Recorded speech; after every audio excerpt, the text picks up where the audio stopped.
Let's go. Let's rock. Jimmy Juice Podcast, man. Let's go, let's go. Figgy Fig, best in the world, that's what he do, know what I'm talking about. Ryan Rock, born and raised in the H-Town, Houston, Texas. Know what I'm saying? Let's go.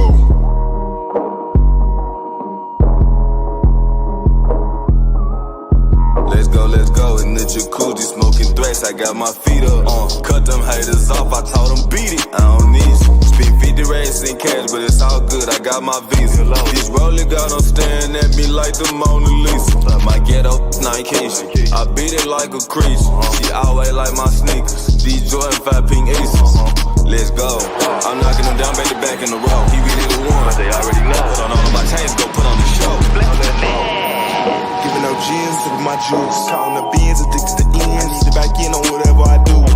We get it in on the daily. I get it rocking like this with the 80s. We really 10-toe down on the pavement. What's up? We about to see what they saying. Rockin' gems, sippin' juice. Rockin' gems, sippin' juice. Rockin' gems, sippin' juice. Rockin' gems, sippin' juice. Let's go. Gems, sippin' juice. Rockin' gems, sippin' juice. Rockin' gems, sippin' juice. Rockin' gems, sippin' juice. So let's go. What do you have to say to everyone who still considers the Astros cheaters? Oh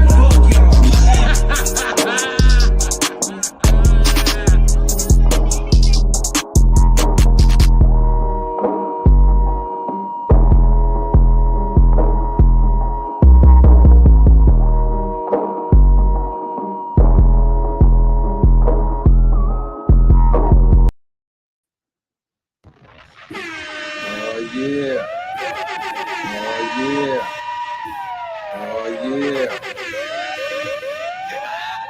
Where the bitches at? It's supposed to be titties. Where the fucking titties in the bitches? Remember back in the days, man, them days is over.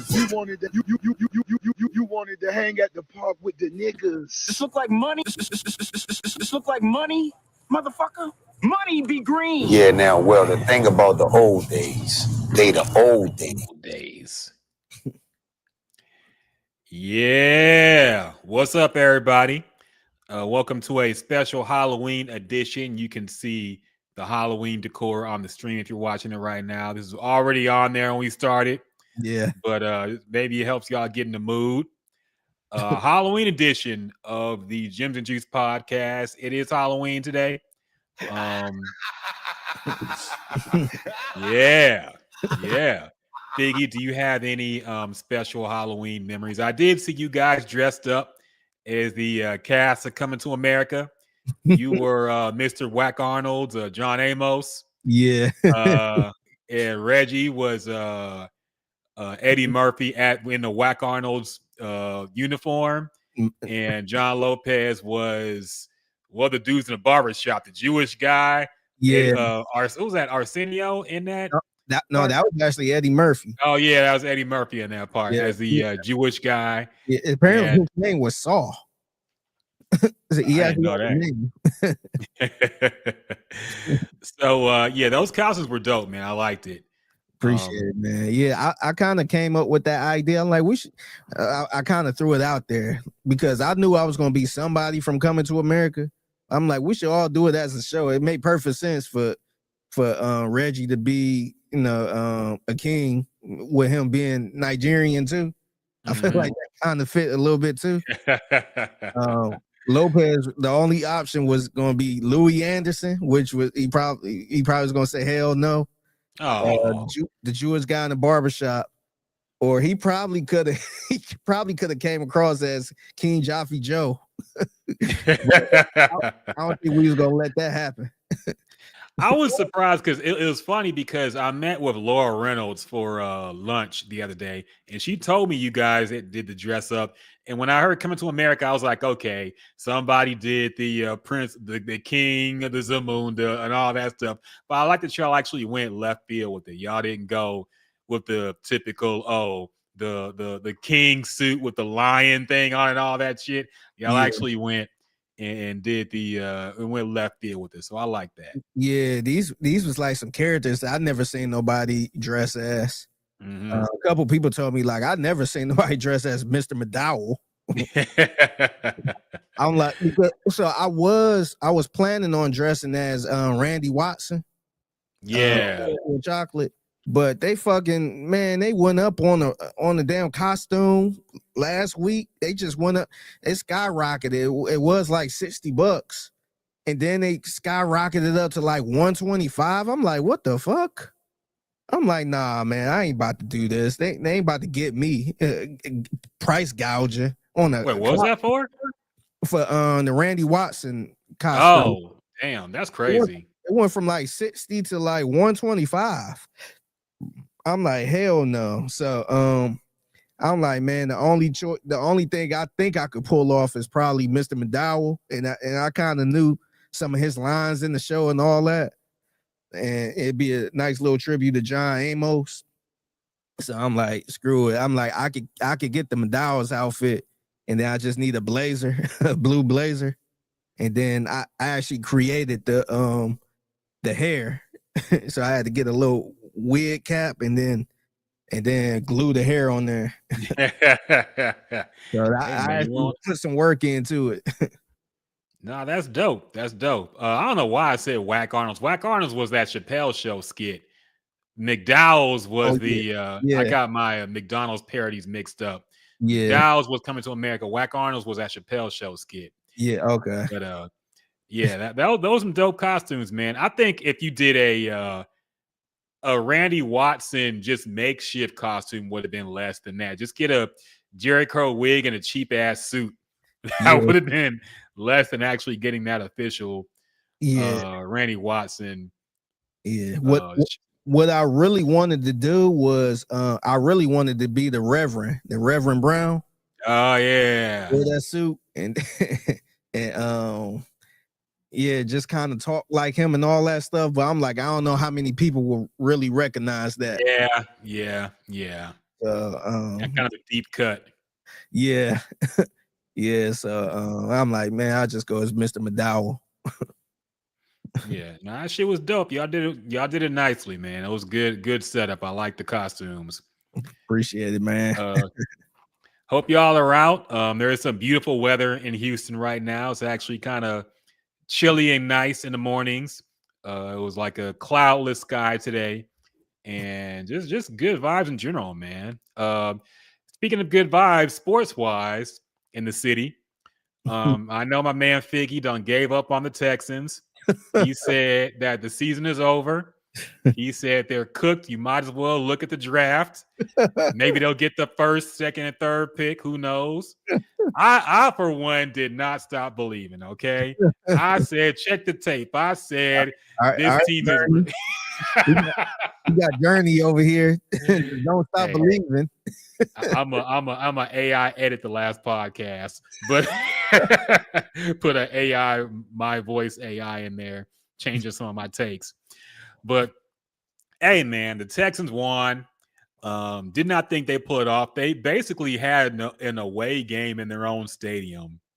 The amount of 49ers jerseys I saw, it did not look like a Texans home game, man.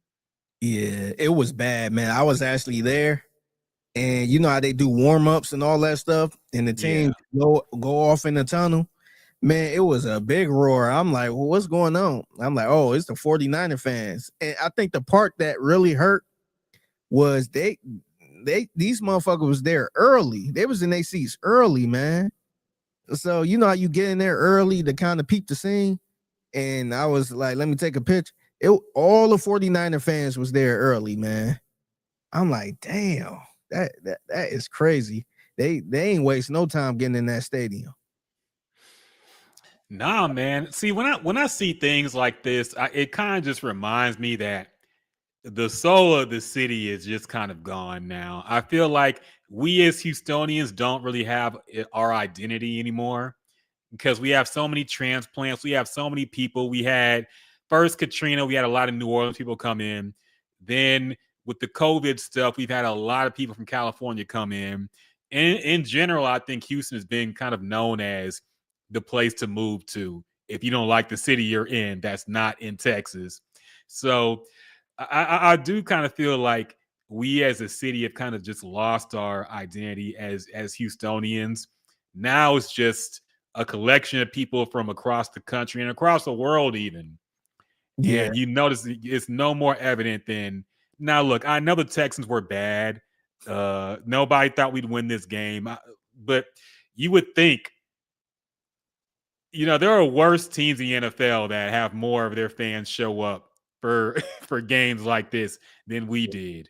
Yeah. So it is a little troubling that it was basically a 49ers home game. But hey, they handled business. They Yeah. did what they needed to do. The offense actually looked good.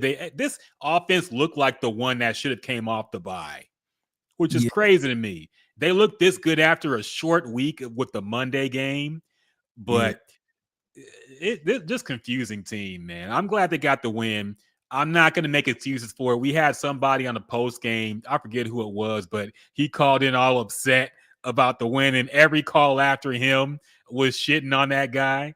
I forget who it was. I think it was one of the regular callers. Damn. But everybody was shitting on him. But I will take the win. I don't care that they were banged up. They had Christian McCaffrey. I thought he was going to go crazy on the defense. He didn't.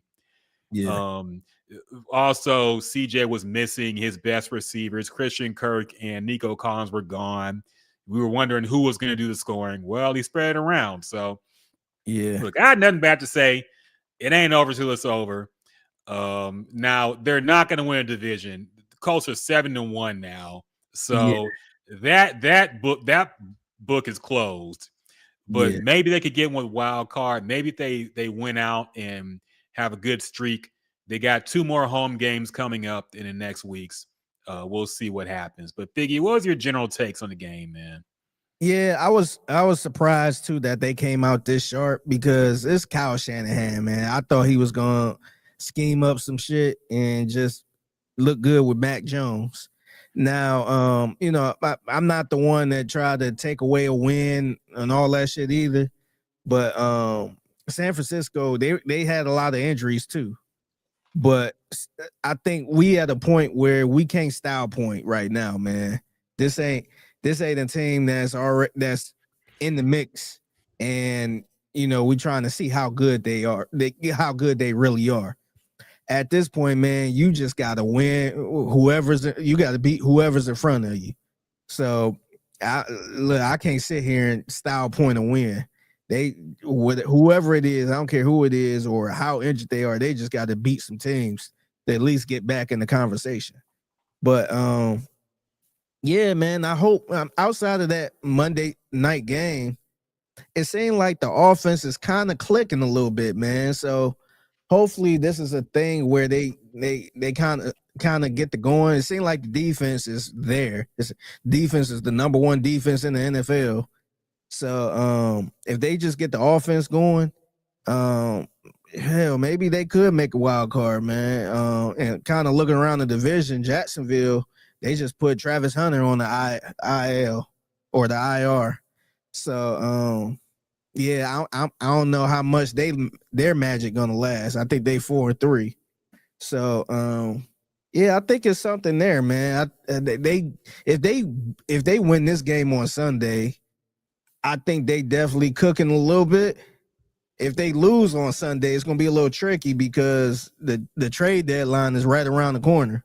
Yeah, and so you get to wondering, are they gonna make a move to try to are they gonna buy in? They gonna make a move to try to win, or are they gonna start selling some pieces off and just kind of focus on next year? So this game on Sunday is a big game, and it's a good Broncos team, man. So no matter what happens, if they win this game, that's a good thing. Yeah, it's a good team, man. And the 49ers were a good team too. I mean, I know they're banged up, but they were 5-2, and the Broncos are 6-3. So look, these are good teams they're facing with much better records than them right now. So I will take the dub no matter how it comes, man. I don't care if Bo Nix leaves in the first quarter and some crazy shit happens. Yeah. Fuck it. I'll take the dub no matter how it comes. Yeah, you gotta win. You gotta win whichever way. You can't sit here and style point a win at this moment, man. You just gotta win. Yeah, 100%. We'll see which version of the Texans offense shows up on Sunday. Hopefully it's the one we saw on Sunday against the 49ers and not the one that showed up in Seattle. But we'll see. Yeah. We'll see, man. It ain't over till it's over. It ain't over till it's over. Yeah. Now we got to address the, I guess now nationwide drama between the Texans head coach D'Amico Ryans and the Houston media. It's become kind of a big story now, I guess. Got their D'Amico Ryans press conference, I believe it was on Monday, got a little bit chippy. There was some comments. Basically, I think somebody asked him how, y'all already seen the clip, I'm sure, but basically asked him how they navigate the noise and keep it out. And D'Amico basically said that, they don't pay attention to it because it's all clickbait. People just focus on the negative thing. Nobody reports anything positive. And that is what some reporters took offense to. They kind of fired back at that. They said, hey, we've been positive for 2 years about you and this team. Do you really think nobody reports anything positive about the Texans? And he kind of just blew it off and said, y'all good? Y'all good? He was trying to wrap it up. Yeah. Wrap it up then. So, yeah, it's getting a little chippy. So I want to know, whose side are you on here? Do you think D'Amico Ryans was being a little sensitive, or do you think he had a point? And some members of the media have been overly negative about the team, even though they haven't been performing that well in the past few games and so far in the season. Yeah, so I think what he said, because he mentioned comments saying y'all never talk about the positive stuff and all that. I thought he was flat out wrong with that. So that one is not, that's factually not true, man. I feel like he got all the praise for the last 2.5 years. I think the last couple weeks is probably the most he ever been criticized since being a head coach. And so that part, I was like, nah, that's not true. So I totally understand where the reporters was coming from. Where like, wait a minute, you feel like you ain't been getting no credit or praise and all that stuff the last couple years. So I felt like that part was wrong. However, I do feel like he had some issues with what some people said in the media, maybe on social media and stuff like that. And I feel like he probably didn't really direct. He tried not to direct it to one person. I think he just kind of tried to speak in general of the media type thing. And I think he was really just kind of aiming at maybe one or two people or whoever. And he kind of generalized the media, because he did this before where a media member mentioned an injury and the injury was wrong. And D'Amico Ryans came out and be saying media always quick to try to put an article out first and all this other stuff. And, he generalized it right there, but he was talking about one person who did it. So, yeah, I think he was wrong with that part. And also, I feel like he's really protective over the players, man. I think he probably never really cared for the media and all that stuff, that part of it, the stories and the articles and all that stuff. But he seemed like he's really protective over the players, where he came out and said that. So like I said, I think he was wrong. He was wrong just by generalizing, just saying, y'all don't write anything positive. I think that's totally wrong.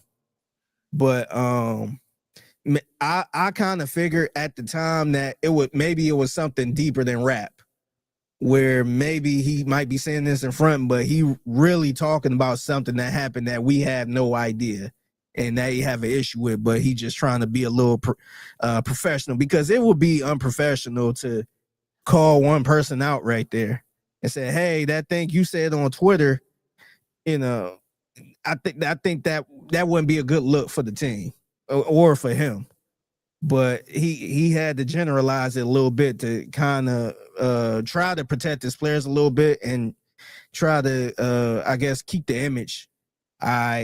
But yeah, man, I think to me, the part I don't really get is the whole we don't pay attention to the outside noise talk. And look, clearly they do. And clearly they do take issue to what's being said, even if it's the players. Because I kind of mentioned how maybe D'Amico is not paying attention to the outside. Maybe it's the players, because the players are more on social media. I don't know if he is. Maybe he listened to the station. I don't know. But the players are more on social media than he is, probably. And maybe those players are, maybe it's getting to them at a point where D'Amico is trying to rile them up. Like, hey, look, we don't care about that stuff. We got to win. Maybe that's their rally cry. And it worked. It worked last week because they got the win. But maybe that's their way. Maybe that's the Michael Jordan way, trying to put a chip on your shoulder a little bit to go out there and win. So I don't know. Maybe that could be it. But yeah, man, I never really bought it when people say, oh, we don't pay attention to the outside noise, especially if you keep bringing it up too.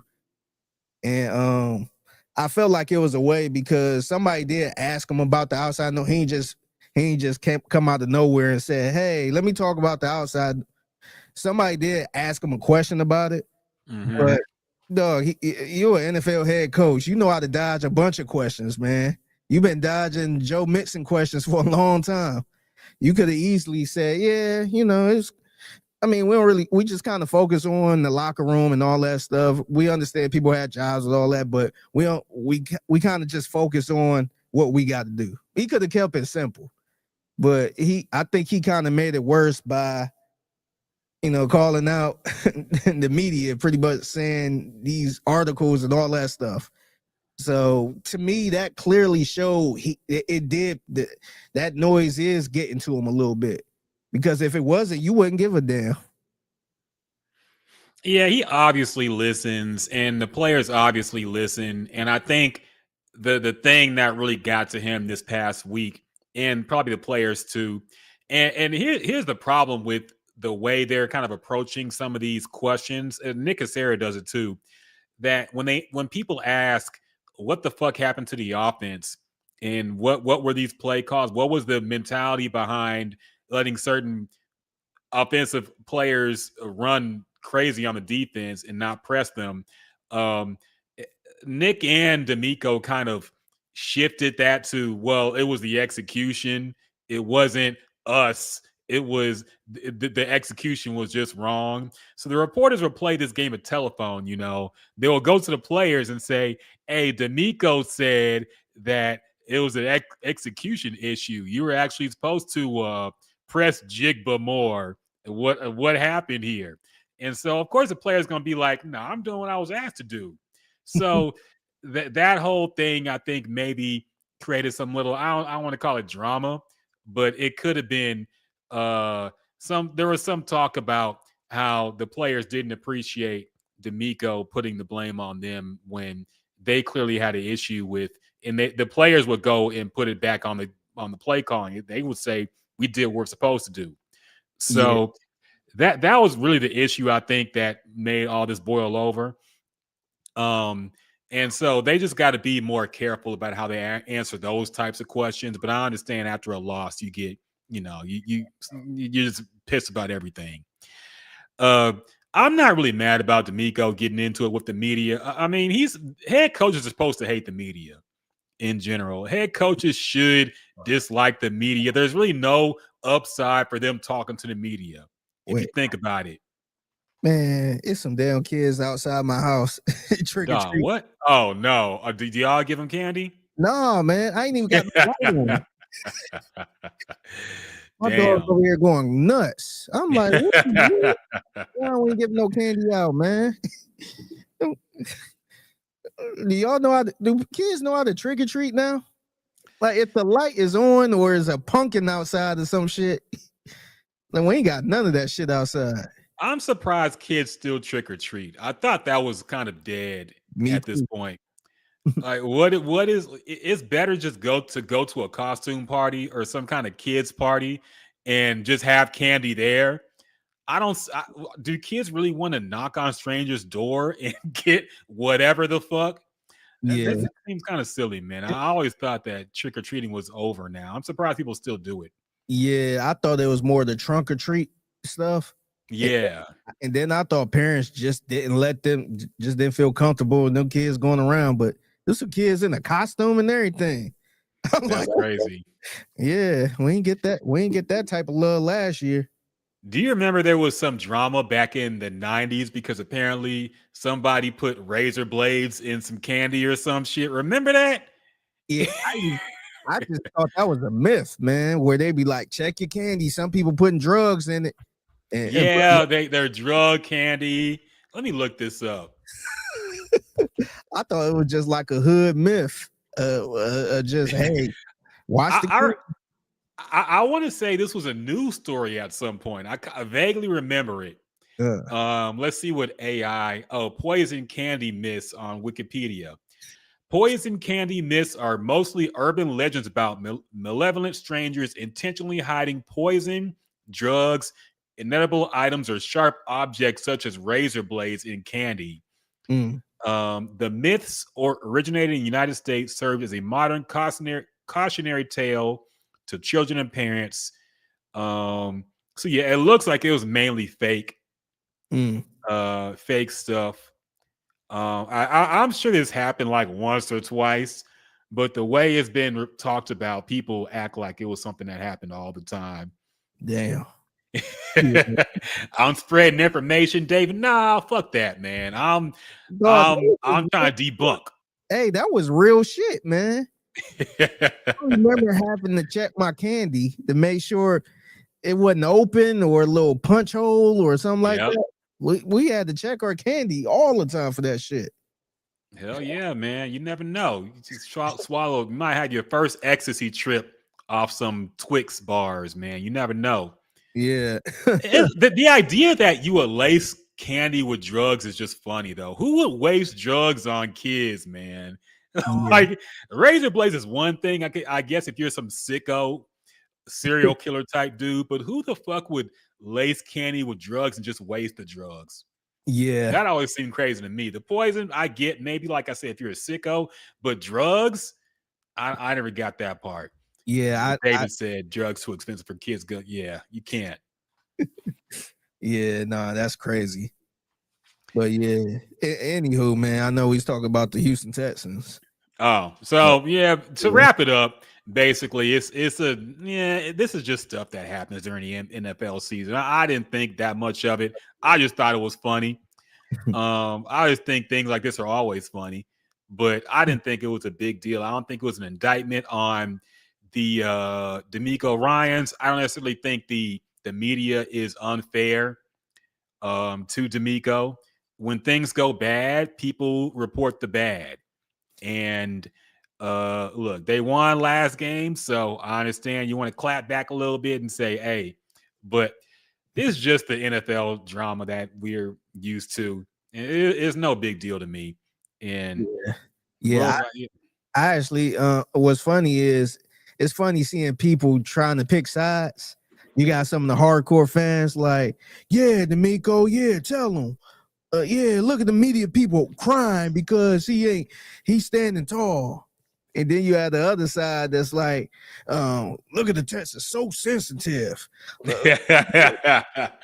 hey, so a salute to the reporters who stood tall. I'm just like, man, it's not that big of a deal to me, man. It's actually, to me, it's actually kind of silly that this blew up this much, man. It really is, man. It shouldn't be a big story like this. Yeah, you brought to my attention that Awful Announcing had tweeted this story today. Yeah, and which really tells you that the Texans just really ain't on no national radar. If it takes almost a week for them to get to this old story that happened on Monday. So yeah, I looked. I'm like, damn, is this new? I thought it might have been. I thought it might have been some old stuff, but I'm trying to find the headline so I can let you know exactly what it said. But I'm like, damn, is this? It said, the headline or the tweet said, D'Amico Ryans is the latest example of not understanding the media's job. So it's like an article pretty much explaining what happened. They got some tweets to back it up, or what the confrontation and all that stuff, the back and forth. Well, I'm like, damn. Awful announcing. Also, I call them the Stephen A. Smith update. Fucking anytime Stephen A. Smith does anything, they immediately post about it. And usually it's shitting on him, but it's like at some point it looks like an obsession. Y'all supposed to cover all together announcing in sports media, and y'all mainly focus on Stephen A. Smith. So clearly he's driving y'all clicks. Exactly. But, yes. Yeah. I'm still looking at these fake cases of candy death from kids. Damn. One dude, there were 5, 1970, 1974, 1978, 1990, and 2001. There was like 5 cases of kids being poisoned or harmed by Halloween candy. And it turns out it had nothing to do with it. One kid apparently was murdered by their dad. The other was, accidental deaths or unrelated deaths. And they couldn't find any link to any candy. So, yeah, I guess that's all fake, man. Yeah. Mythbusters over here. First we did Tommy Hilfiger, fake nonsense. Now we're doing the Halloween candy shit. So go ahead and eat that candy, kids. And Michael Jordan, the basketball player, don't own any prisons. Or no private prisons. Yeah. Speaking of which, how do you feel about I guess part 2 of what will be a 40-part Michael Jordan interview that was probably 45 minutes long total? He talked about load management, and that's going viral now too. Basically, he said that he wanted to play every game for the fans and to shut the haters up and all this stuff. And that's going viral. Some people saying that, well, the game is harder, it's more fast now, it's more intense. So no, they can't just play 82 games like they used to back in the 90s against plumbers and electricians and whatnot. And others are saying, nah, he actually cared about the game and everybody else just doesn't give a shit. So what are your thoughts on Michael Jordan's thoughts on load management? I think, to me, he said everything I expected him to say, man. He didn't even have to say this. I could have told you he was going to say this. Like, I knew I don't know what else how he feels on anything else. But if you told me, hey, how do you think Michael Jordan feel on load management? I would have told you he would have been totally against it. And this didn't shock me at all. And I kind of disagree with the whole, the game is different now type excuse on why you should use load management now. Because there's still some players out here that play a lot of games, man. I think Jalen Green played every game last year. It's still possible, but I do feel like I do feel like players are getting a bad rep with the load management. I feel like players are the face of the load management, like they came up with it. And remember, that shit started with the Spurs. That was a Spurs thing with Greg Popovich. Remember, Greg Popovich sent Tim Duncan, Manu Ginobili, and a bunch of players home just to kind of, so they could kind of rest and all that. And that was kind of a big deal. I think this is more, and I think with it being the Spurs and them winning championships kind of helped a little bit too, because I think a lot of teams started to realize, like, hey, it's a long season. We want to keep people healthy and all that type of stuff. So I think that's kind of how it started. And I think players are good with it, man. I mean, who, let's be real, who wouldn't want a day off? You know what I mean? You still getting paid and all that stuff. If you could take a game off and to kind of recover and all that stuff, who wouldn't want that? And plus, I don't know if the players feel like how Michael Jordan and everybody else back in the day felt when it comes to fans. I think it's kind of I think right now it's kind of a disconnect with fans and the current NBA players now, because you got so much access to the players. Fans got so much access to the players, and social media didn't help, because now whenever a fan say something bad, you kind of generalize it a little bit. So I know players going to say, hey, I'm playing for all the fans that come see us, but I don't think they had that same passion as Michael Jordan that really want to go out there and play for people there. I think they just going to play no matter what. But yeah, I think now I will say I feel like load management could help. Or it does help for certain players, because I actually saw, I think it was Tracy McGrady. He was talking about it on one of the halftime shows or whatever it was. And he said load manage, if he was going with load management, he probably could have played a little longer and probably been a little better. But remember, he had that bad back and all that stuff. And he wasn't, they wasn't doing no load management then. And that kind of shortened his career a little bit. So I think in certain places, I think right now it could help. But I just think, I think with the Ben Simmons thing, with the Kawhi Leonard thing, I think that's really making it real bad. It's giving it a real bad rap. But I want, like I said, I 100% Michael Jordan. I believe Michael Jordan when he said everything he said. he seemed like a nut job that, like, no, I want to play for that hater up in the in the bleachers. I want to bust his ass. So I 100% believe Michael Jordan on that one. Yeah, like you said, it's not surprising his take on that. Also, I'm sure they're going to ask him about super teams, and he'll be against that too. So, breaking news: Jordan don't like super teams or load management. I wouldn't. I ain't want to play with Magic Johnson. I want to bust his ass. I want to beat them. I don't want to team up with Clyde Drexler. I don't care if I have 5 losing seasons. I'm gonna stick with my team no matter what. It's gonna be something like that. Yeah. So yeah, I'm not surprised. The load management thing, I think, has gotten a little out of control. I think it makes sense for players who are dealing with serious injuries that have kept them out of seasons. Basically, like Joel Embiid, okay, we get it. Lonzo Ball, okay, we get it. I don't want to see anybody under the age of 23 who has no major injury. I don't want to see them sitting for rest. And we see that sometimes, man. We see some of the biggest stars in the NBA resting when they're not hurt. I think that's lame. I think it's lame that they don't announce it until like right before the game.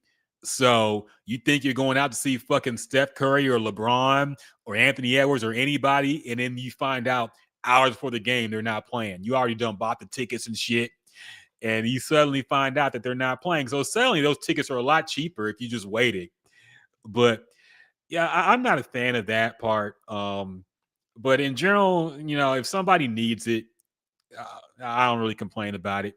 Other sports have games as long as the NBA season or more, and they don't have to do this shit. So I don't know. It seems kind of I'm not really for it, especially when it comes to players that are healthy. I haven't seen any really. I really haven't seen any proof that it even really helps in terms of, because every year we see a lot of injuries. It feels a lot of stars get injured too. It is with load management. So I'm wondering, does it even make a difference? It just kind of seems like they're giving niggas days off.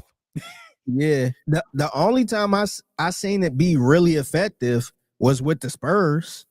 And, and I can't really argue that because they end up winning, they, won championships and all that stuff. But, I guess if you're looking at the numbers and all that stuff, I didn't see anything where it's like, okay, this is really effective. Because if it was really effective, this would be a tough sell, but they would really consider, cutting some games in the regular season. But I know they ain't gonna do that because that's money. But that would be more of a conversation if that was a real thing. But I think you could play 82 games, man. And I think the part that really ticks me off a little bit too is how like 81 and 82, the 81st and 82nd game of the year, where they just we ain't gonna play them at all. It's just like, damn, at this point, there is no point of buying the tickets to the 82nd game because you ain't gonna see nobody. So what's the purpose of purchasing the ticket for that then? And I totally get you trying to rest as much because it's a bigger goal. You trying to win a championship and go on a run. But what's the purpose as a fan saying, let me buy a ticket to the last game of the year? What's the purpose of that?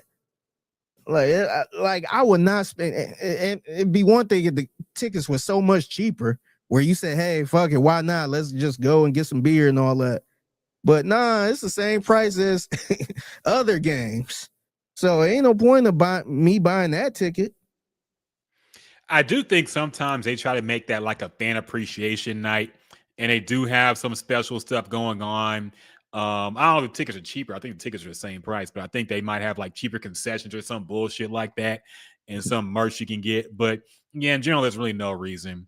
And it's funny because people bring this up too about the Spurs. When the Spurs did this, it was looked down upon. They actually got fined a lot for doing this. Yeah. I remember one year when Popovich sat all the starters basically for a nationally televised game, and people shitted on them hard. The media was against it. They got fined, I want to say like $100K or some shit like that. It was, people thought that was unthinkable to sit all your stars for a nationally televised game. Now we see that happen all the time, and nobody even bats an eye. Oh, LeBron's sitting for this primetime ABC game. Oh, well, just how it is. Yep. So that was different when they did it because they took a lot of flack for doing it. It's not like the NBA was just okay with them doing this, and David Stern just like, yeah, well, I get it. No, they were. This was very much looked. Yeah, it was looked down upon. Yeah, and I think, and also I think Greg Popovich did it as a FU too, because I think the Spurs had some type of crazy schedule where they played 2 back-to-backs and then had to travel somewhere or something like that. They did some type of weird. They had a weird schedule where I think they had 2 games and then they had a nationally televised game against this big opponent, and then Greg was just said, go home. He sent Tony Parker, Manu Ginobili, I forgot. I think Tim Duncan, somebody else. They just sent them home, and to the point they showed them at the airport. And so that, to me, I feel like that was more of a fuck you, like fuck you NBA for doing this wild ass schedule like this. And I think that's one of the reasons they got fined a lot too. But nah, man, I don't think David Stern like that at all. No. I did also see the Rashad McCants conspiracy theory that right after it became basically legal to just rest players, even though they weren't hurt, the NBA made a deal with gambling companies, and the implication that this is somehow related. I'm not going that far. My tinfoil hat ain't that tight. I was about to say, how is that related? Essentially, I think it's them. She's trying to imply that there's a relationship between the NBA and sports betting, in that they're willing to influence games for the sports books, I guess, or some shit like that, by having players rest. So, the fans think, oh, okay, I'm going to take this team or this player to get this much or whatever. And then suddenly, that person's not playing. So, ass out. So yeah, I don't know about that part. Yeah, I don't know. You brought it up. It is interesting how that if you look it up, that actually did happen right after. I think like 2017 or something. When right after they basically wrote that you could just rest players, the next year they had like FanDuel and DraftKings and all that shit. So okay, it could be coincidence, but yeah, no, 100%. I think I'm probably leaning towards coincidence a little bit, man. Yeah. Because I'm not that far down. Yeah, that was a whole big deal with the resting players and all that shit. So I think the NBA just kind of gave in and just let people do it, and on top of getting in bed with the gambling shit. Yeah. So we'll see. I don't know. Anyway, moving on to, I think that's about it for sports. The Rockets today, I saw they lost to the Pistons, which shocked me. I thought that would be an easy win. But they did win. Who did they beat? I forget. Brooklyn. I think they beat Brooklyn. They beat the Raptors. Yeah. So yeah, they're going along. I'm just shocked they lost to the Pistons, man. Like, are the Pistons suddenly good? Like, what the fuck happened there? I didn't watch the game, but that was a little shocking and upsetting. Yeah. But we move on. Whatever. They'll be fine. Moving on. Other news. Did you see the Cash Money versus No Limit Verzuz? I actually saw some of it. I saw most of it. I kept tapping in back and forth, but I ended up finding a YouTube page that was streaming the whole thing without all that talking and bullshit. But because I ain't got Apple Music or I actually don't have Apple streaming anymore, so I couldn't watch it on there. I wasn't about to watch it on Instagram. Them days are over. But yeah, I saw most of it. Okay, I actually watched it today. They uploaded it on YouTube, like the full thing, I think. So I watched it today. I didn't watch it when it was live. So for people who missed it, Cash Money and No Limit had a versus at Complex Con in Las Vegas. Don't ask me why it wasn't in New Orleans. It was in Las Vegas with it seemed like a pretty small crowd. A couple diehard fans in the front, but everybody else just didn't know what the fuck was going on.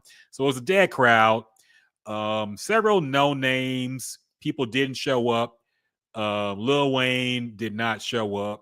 According to DJ Academics, he was supposed to be there. I think he canceled the morning of the show, which you could kind of tell was sudden because there was an awkward moment where Cash Money played a Millie and nobody knew the words to it. And the crowd was dead because Lil Wayne wasn't there. It was just the track playing and everybody just kind of nodding their head a little bit. You could tell that they probably thought the plan for Lil Wayne to be there, and that just made it awkward when he wasn't. Also, Turk was not there. Turk got dissed by Birdman at the end too, and he's had his own takes on this. He thinks that Lil Wayne canceled because Turk wasn't there, and Lil Wayne didn't want to do it because it wasn't the full Cash Money. I don't know if we'll know why Lil Wayne didn't do it until he says it himself. Yeah. But yeah, Lil Wayne was not there. Of course, on the No Limit side, there was, I think everybody who was not dead or in jail showed up. So, Figgy, what were your general thoughts on this Cash Money No Limit versus? Do you think anybody won? And how do you think the event went overall? Yeah, I did appreciate this even happening, man, because I thought this was something that had never happened. But I'm kind of glad it happened. It was good seeing them all on stage. I'm not from New Orleans, but it is kind of cool. To me, that was kind of a reflection of how big New Orleans music was, where you had all of these, like they were just going hit for hit. And I'm like, damn, like a lot of good music came out of New Orleans from two different labels pretty much. So I did appreciate that. However, man, I think No Limit got this by a mile, man. I don't think it was really close. It was, you could tell, to me, it kind of reminded me of, it wasn't quite like this because the other match I'm about to mention wasn't even a match at that point. But it kind of reminded me of Locks and Dipset, where the Locks just came out polished. They Breath Control, everybody was just on the same page. And to me, this was No Limit. Cash Money was cool. They wasn't as bad as Dipset. Juvenile was carrying the squad on his back, man. Juvenile is still good. You could tell he's still performing all that stuff. But I think, to me, I felt like No Limit was more on page. I felt like they played the right shit at the right time. obviously, Cash Money not having Lil Wayne there, that was a big hit because I think it would have been. I think it could have been a possibility that Cash Money won if Lil Wayne was there performing his shit. Not even the Young Money shit. I'm kind of pissed off they threw in a Millie like that, man. I'm just like, dog, you could have played Fireman from Lil Wayne. That would have been better. But or Go DJ or some shit. But I think if Lil Wayne was there performing all the Cash Money shit, like the Cash Money hits, I think that would have turned a lot of things around. But unfortunately, that didn't happen. But yeah, man, it was kind of good seeing BG on stage and all that. It was just it was a good look. I enjoyed it a little bit. But I ended up going to the playlist because Tidal always put out a playlist after the verses. So I went back to it. I'm like, damn, it kind of made me go down memory lane a little bit. So yeah, I think No Limit was just more polished. And the thing about it too, man, No Limit, they were missing, they ain't had no mystical. They ain't play no mystical joints. They missed out on a lot of stuff too. So yeah, I think No Limit. I think they crushed it, man. They were just more polished. Yeah, no, I agree. I liked how No Limit people came out in the fatigues. I like that. It was a cool look, throwback look. And yeah, they did seem more prepared. I think Mia X was the underrated star, but she killed it, man. She killed it. Yeah. And yeah, in general, my thoughts about this is Versus really just needs to die. if it's gonna be this, it needs to seriously just end. Because if you were doing this event for the culture, you would have done it in New Orleans. After every song, they straight up, they stop the music and say, "We're doing this for New Orleans. We're doing this for Noya. We're doing this for Magnolia Projects, Calliope, all this shit." Like, okay, if y'all are really doing it for New Orleans, y'all would have done it in New Orleans, but you didn't, and it makes the entire thing seem fake and corporate bullshit. Why was this in Las Vegas? In front of a crowd that had no idea what any of these songs were. Master P put on Bourbons and Lax and had no reaction from the crowd, dog. I'm like, this can't be real, man. All these hits got no pop from the crowd, except for a few Cash Money ones that they actually knew. It was embarrassing, honestly. The energy was kind of sucked out because of that too. You could tell the performers knew the audience wasn't really behind it. Yeah. They tried their best. It was a little awkward. They had to just rush through the songs. So I guess they had like a time limit. So the part that sucked too. Exactly. They only did 10 songs each. Yes. And it felt there was no back and forth. There was no like joking around, a real conversation or intro to the songs. It was just like, oh, that's what y'all got? Well, we got this. Play the next song. Oh, now we got this now. Play the next song. It felt very forced. It felt fair. It felt like they knew they were on the clock and they had to hurry up. So yeah, if Verse is going to be like this, I'd rather it just end because it's just some fake horse shit at this point. I would have rather them do old school Zoom shit or something, man. Do it over fucking a webcam on the internet than do this. Because it just sucked the whole life. The audio mix was bad. I could barely hear the music sometimes. I'm not gonna knock them for rapping over the vocal tracks because these motherfuckers are 50 years old and they weren't known as super lyrical people anyway. So I'm not gonna knock that against them. But the mix was bad. It was hard to hear the music a lot of times. There was too much cutting the music off. I don't think was it Rich Niggas or one of the songs, Project Bitch had an entire verse from Juvenile without the instrumental. And it's like, just wrap this shit up. I need to hear this whole verse and without the instrumental. Yeah, I also thought it was a crime that Juvenile didn't perform Ha. Yeah, I guess they didn't want it to me, man. That was one of, to me, that was my introduction to Cash Money. That was a lot of people's introduction to Cash Money. I didn't know who the fuck these niggas was when that song came out, man.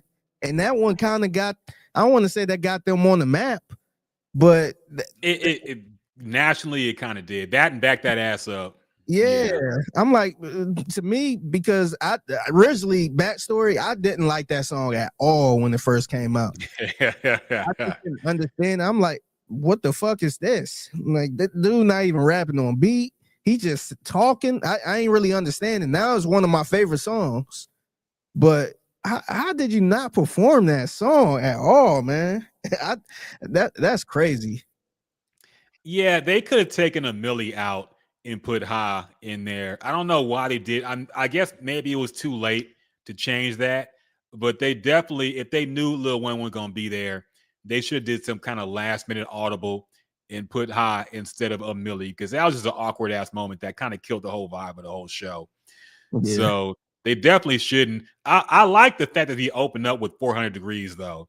That's one of my favorite songs, man. Yeah, no, I like that too. That was perfect. I know a lot of people probably ain't familiar with it, but no, that was, to me, that was perfect, man. I like Manny Fresh on the auto tune too. I thought that was funny. So yeah, I just love that song, period. So I'm glad they opened it up with that. But yeah, the song choices, I have no issue with it really. Silk the Shocker is still shock. Like the fact that this man, he's still terrible, man. I don't even know how he raps his songs live. Like, how does he even catch the cadence of how he rapped these songs, man? It's kind of amazing to me that he could actually replicate it. We've been saying that for 40 years. Like, how the fuck is he rapping like this? Like, I never understood it. And it's crazy too, because I feel like, do you feel like Silk the Shocker pop up on worst rapper lists? Yes. As much as he should? Do he pop? Okay, I wasn't sure. I'm like, if he don't, man, I feel like he need to be up there, because I know in the hood we were talking about how he was the worst rapper in history. He was awful, man. And I still can't get down with it. I even tried to listen to some of the shit, man, after the verses. I'm just like, nah, man, this still don't age well with me. The crazy thing is about him, they tried to make him like a mainstream star. And remember, he was on Maya's song, Moving On. Yeah. And I'm like, you could have put if you had to put a rapper on this song, which is a great song, you could have put anybody else but him, and it would have been great. He just kills it, man. I don't understand how you can be that offbeat and still be a rapper. Yeah, it's confusing to me. People used to joke like he used to record songs with his headphones off, and just started talking into the mic. Yeah, that's exactly what it sounds like, man. Yeah, it's rough. It's funny because Birdman is usually on those lists too of worst rappers. So you had like two of the worst rappers on doing the verses technically, but yeah. Overall, though, I did like No Limit's performance. I didn't. Snoop Dogg came out and they did Down for My Niggas, and I didn't even realize. I know C Murder's locked up. I didn't know Magic died. The other guy on that song. Oh, okay, I didn't know that either. Yeah, he passed away. I looked it up. Apparently, he died in a car crash with his wife, and his daughter was the only survivor in that crash. So. Yeah, I didn't even know that happened. What year was this? 2013. Oh, I totally missed that. Yeah, so crazy. But Snoop Dogg came out. He killed it too. He did a good performance of Down for My Niggas. He could have did a couple more songs from No Limit, to be honest. Yep. Yep. He was in and out though, man. He was in and out. He left the stage afterwards too, but he killed it. He rocked it. Yeah. So I also thought it was weird how Master P left before the show was even really over. You saw the ending comments with Birdman, who was obviously drunk at that point, just rambling. Promoting the NBA YoungBoy. Yeah, I was gonna bring that up too. What the fuck is up with that? Yeah, No, like what do y'all got going on? I think that I'm guessing that might be his artist or something, or they might be connected somehow. But bro, ain't nobody here to talk about no NBA YoungBoy, man. this has only been like a recent thing that Birdman's been hyping up NBA YoungBoy nonstop. He came out with an NBA YoungBoy chain too, and he shot out NBA YoungBoy several times. Look, Didn't he have an NBA. album? Didn't he have an album with NBA Young? Because everybody was saying that was the worst album cover in history. Look up this. Let me look it up. Yeah, it was Oh like yeah, I see it from the Bayou. Yeah, that is a pretty shitty looking album cover. it was another one. I'm gonna pull this up real quick. Hold on. This one was let me share the screen. This one was awful, man. This one. Oh yeah, I remember that. Now, yeah, that was really bad. That was really bad. Yeah, I don't understand. Like, all right, man, I could see if he was a new artist who was just popping. You want to give somebody promo. NBA YoungBoy is on a tour right now, packing out arenas. Yeah. He don't need no shout out from no 50-year-old Birdman on a Versus that less people watch than are attending his concerts. Yeah. You know, nobody needs to know that you fuck with. We know YoungBoy, man. We don't need you pumping him up. But yeah, the vibe with Cash Money is weird. It was very Dipset-ish, where you can tell there was no real unity between them. They were just there to get the bag and they were out. So that kind of killed it too. But what can you do about that? That's all Birdman's issues, I think. But I don't know. Overall, like I said, I'm glad it happened. But if this is what Versus is going to be, just random shows between regional artists, or they're big, but they're bigger in the South.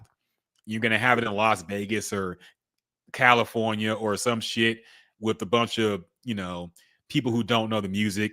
Just don't have it. I'm ready for it to die at that point. Yeah, I agree with you. I didn't really understand the whole. I seen people trying to make an excuse like, oh man, it's deeper stuff in New Orleans where maybe they can't do. I'm like, man, come on, man. That dog, it's a look. I ain't trying to sit here and say ain't nothing gonna happen or anything like that, but this is Versus. This is a corporate event, pretty much. You got security, you got police, you got all that different stuff to make this happen. If Jeezy and Gucci can be in the same room and do this shit in Magic City, I don't understand why they can't do it in New Orleans, man. Or they could have had it in Houston or Dallas or anywhere else in Texas, man, and they would have got that crowd to come out.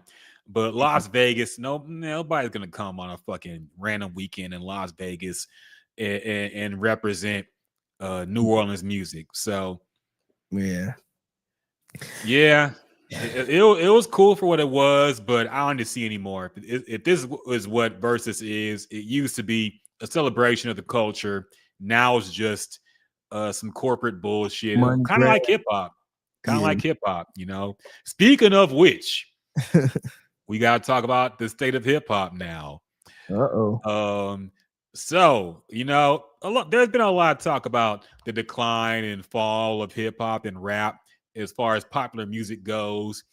We've talked about the lack of superstars coming up in the game right now. Of course, you look at the biggest rappers, and it's still Drake. It's still Kendrick. People been around for 10 plus years now, 15, and they're almost 40 years old. And we've asked, where are the new stars? I don't know, but apparently they're not here because for the first time since February 1990, there is no rap song in the top 40 on the Hot 100 Billboard chart. Ending a streak of 35 years, 8 months, and 3 weeks. Damn. So a lot of people weren't even born the last time there was no rap song on the top 40. Now, to be fair, they did change some rules stating that basically if a song is so and so years or weeks old, they remove it. But this really only affected one thing, which was Kendrick Lamar's Luther, which if they didn't have this rule, that would be like the only song on the top 40. And that song came out a year ago, by the way. Yeah. Keep in mind, Cardi B just dropped an album. Everybody thought she was the next hottest rapper. Dude, and I forgot none of her about songs are on there. I totally forgot she dropped the album, man. Yeah. That shit gone, man. I haven't heard anything from that album, man. Me neither. Damn. I forgot about that shit.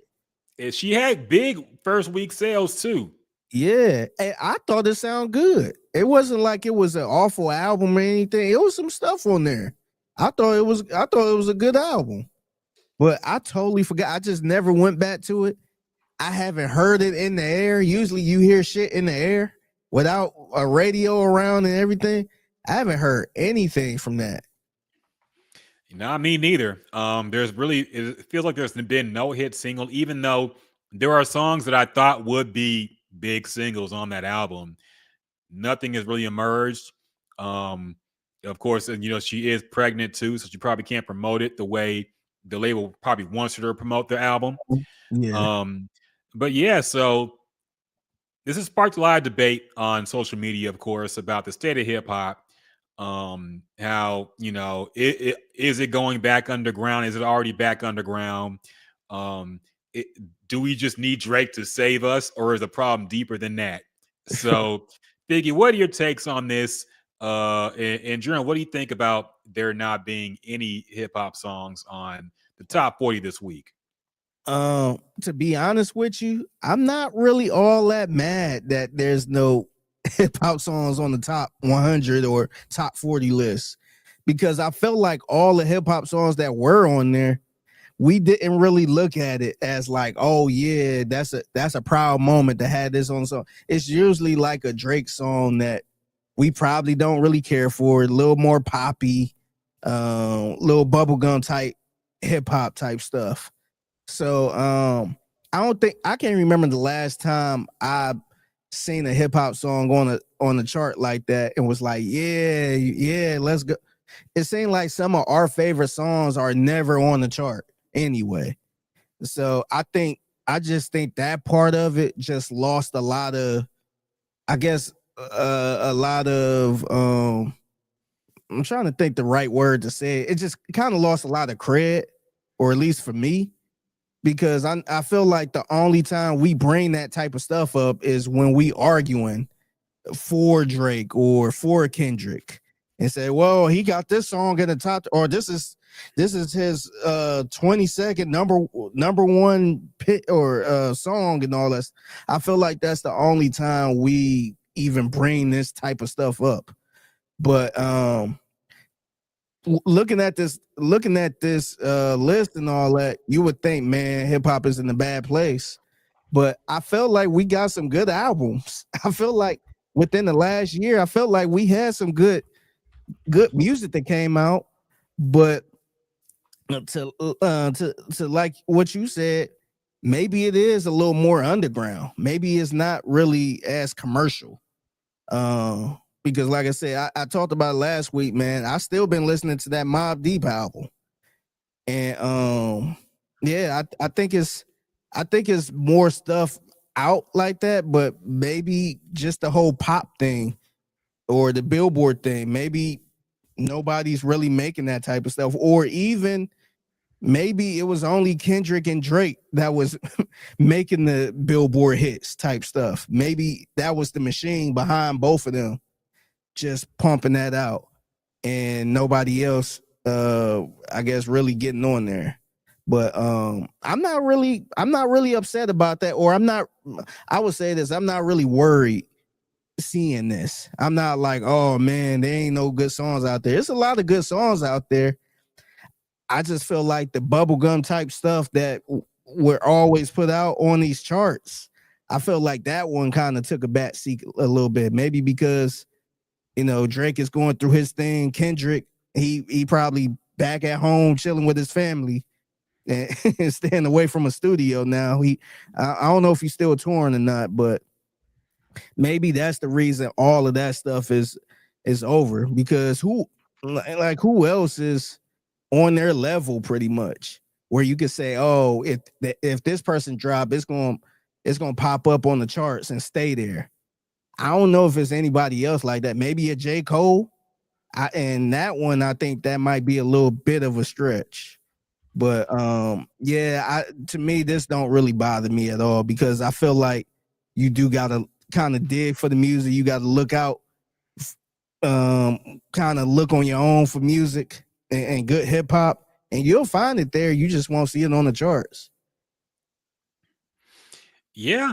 I don't think this has been a bad year for rap. There's been albums that I've enjoyed and liked a lot.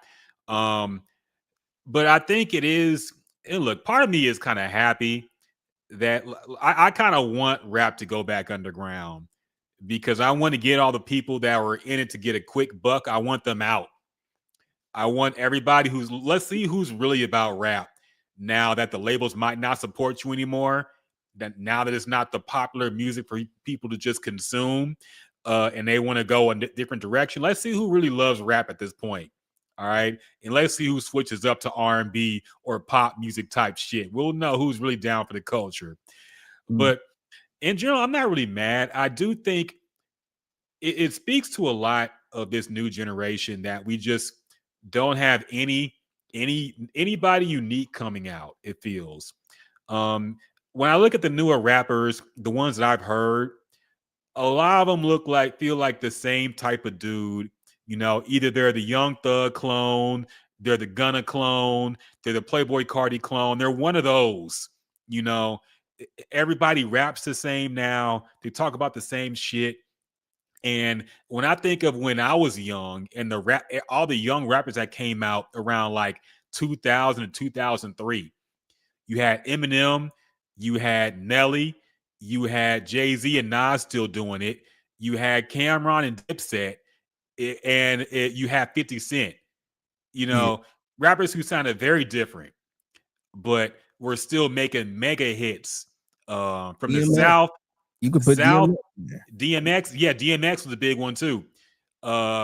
South, West Coast, up north, all regions were kind of represented in hip hop. And now it's just everything is the same. Everything is just the Atlanta sound over Atlanta type beats. And eventually people are going to get sick of this shit. Somebody has to shake up rap, man. Kendrick can't always do it. Somebody got to come and shake up rap and provide something different. I'm not talking about that. Look, that Detroit shit is just never going to blow. All right, let's be real. I like Detroit rap. That shit is not it. It's not going to blow on a mainstream level. All right. I would say they not about to blow it up on the mainstream level. Those cats ain't about to do it. It would have to. The only people that could do it is it got to be somebody like a Kendrick. To rap over those beats, or Drake. Mainly, I wouldn't even say Kendrick. It would have to be Drake to embrace that sound.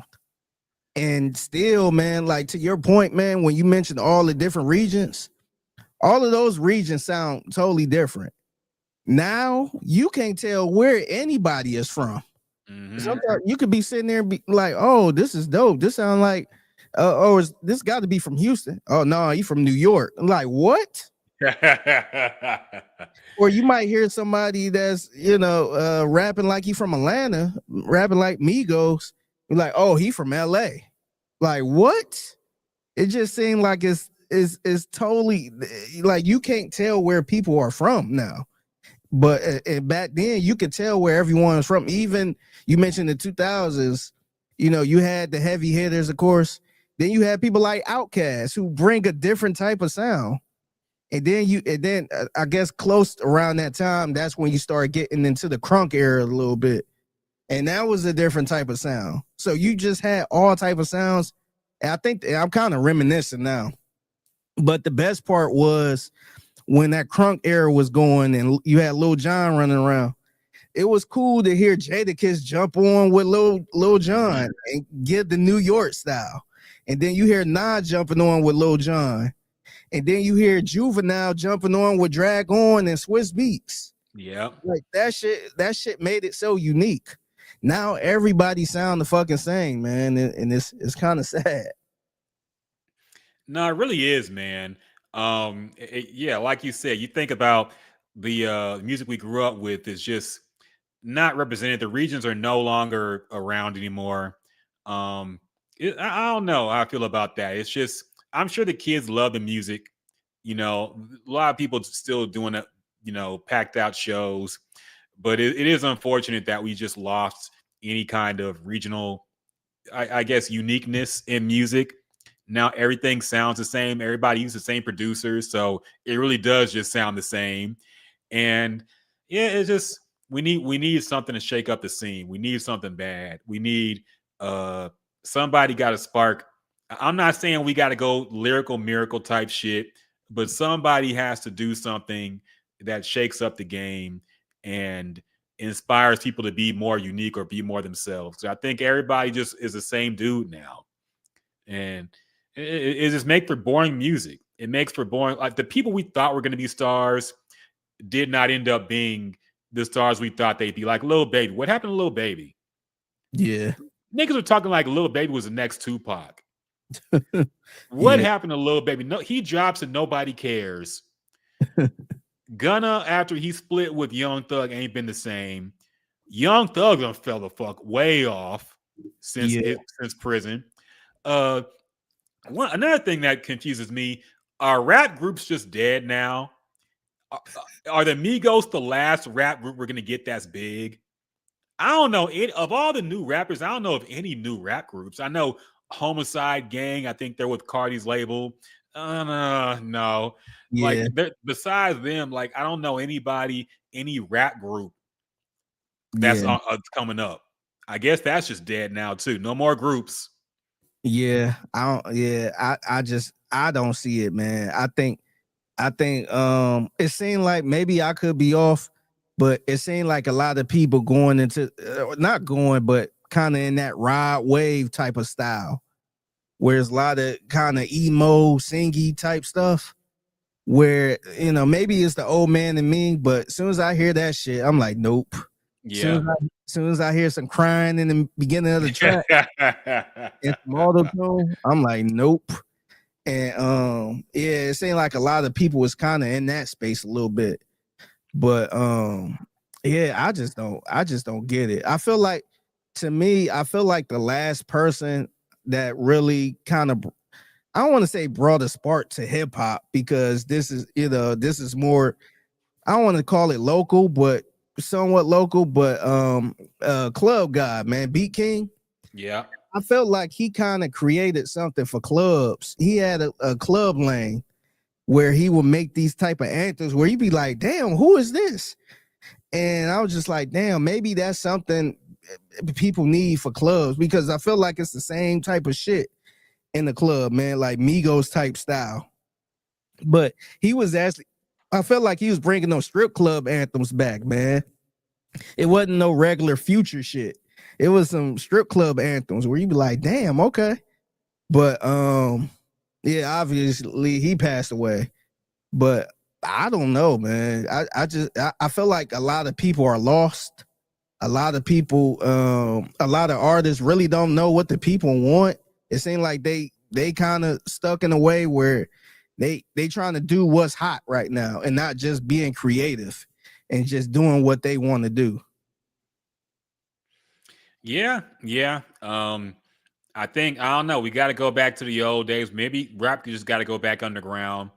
We gotta stop thinking of ourselves or think of the genre as some pop type shit. Get somebody.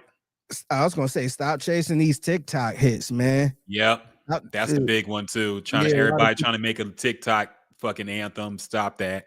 Everybody trying to make a I Want to Rock like from Lil Uzi.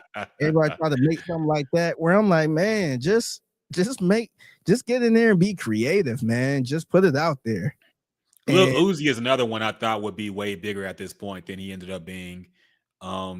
I put him in that Lil Baby kind of disappointment as an artist so far. He hasn't really dropped anything. His latest projects are just, kind of fell off. If you think about it, I feel like that. What was that first album or first project, first song he had? That was it. Like Uzi Against the World was like his first mixtape type thing. Okay, it wasn't that. It was that Loner Lifestyle or Rock. EXO Life Tour. Yeah, EXO Tour Life. Yeah. I felt like that was when everybody like, oh shit, he is the biggest thing since sliced bread. Mm-hmm. After that, I felt like he ain't had he had that I Wanna Rock song that took off, but I feel like he ain't had nothing after that, man. Yeah. All the people we thought would be next up have kind of fallen off, and I know there's label issues and troubles with that too, and I know he's had that as well. But who are the stars, man? But see, the thing is, that's the thing. The thing is, you have nobody else that's trying to snatch the torch away. Yep. It's nobody like that. It's kind of like the NBA where, it's year 18 and year 23 for LeBron and all that shit, and they still the face of the league. It's just like, dog, when is somebody else gonna come in and take this shit over? Like, we should not still have Steph Curry as the face of the league or LeBron James, the one moving the needle, man. We should have somebody else. I think now I feel like you got Victor Wembanyama, who he's probably going to take the torch. I don't know how he is as a personality, but he's probably going to be the one he's probably going to be the Shohei Ohtani of the NBA at this point. But you don't have anybody else that's like, yeah, give me the ball. I'm about to be the face of the league. You don't have nobody like that in rap, because we keep bringing up Drake and Kendrick, man. we keep bringing up, and some people still trying to bring up Lil Baby and all that shit. It's just like, man, it should be somebody else taking over, man. Yeah, and there are rappers that are big but still unknown, if that makes sense. I would put YoungBoy in there. YoungBoy is obviously very popular with the youth, but his songs don't chart like that. He doesn't have recognizable songs to most people who aren't YoungBoy fans. So yeah, there are people with hardcore fan bases, and I think most rappers are just happy with that. To have a hardcore fan base that'll buy your merch, that'll go to your shows. Nobody wants to be a superstar in music anymore, or rap at least, it seems. They just want to fuck around, do whatever they want to do, and live a life like that. Nobody wants to be the face of rap. And part of me can't blame them, but also it's just annoying that, when we gonna be talking about Drake and Kendrick 10 years from now when they're damn near 50. Who else are we gonna talk about? Dude, them niggas tired, man. Them niggas tired putting out music, man. and the worst part about it is Kendrick could go away for like 5 to 7 years and come back, and it's just like, oh shit, we got it. It's like, man, like we still people still out here like, man, Drake needs some more music. He been giving you music for 15 years, man. Yeah. 15 years straight, not even no breaks or nothing. That dude been on the chart since he came out as an artist. And it's just mind-blowing that nobody came out and just took the torch, man. Like they are no threat. The only threat Drake had was Kendrick Lamar. Yeah. And vice versa. Like nobody else was even close to a threat, in my opinion. Yep. J. Cole could have got there, but he kind of tapped out. I mean, literally tapped out with the beef. But now all he talks about is retiring. And his next album is going to be The Fall Off, and he's going to be retired from rap. I'm like, yeah, dog, you what, 30-something years old? You're going to retire from rap. You're going to pull a Jay-Z. All right, man, whatever. But, yeah, nobody wants to – I think it's several things. Nobody wants to be lyrical. Nobody wants to be the face of rap. They just want to make the music they like and do it for their own fan base, and that's it. Nobody wants global appeal anymore. You know, that's one thing you got to give to Drake. He did work hard to get his global appeal game up. Nobody else really cares about that shit. So, yeah, I don't know. I think I don't want to say rap is cooked, but the new generation got to do something. We need a new rapper who's inspired and brings something new to the game.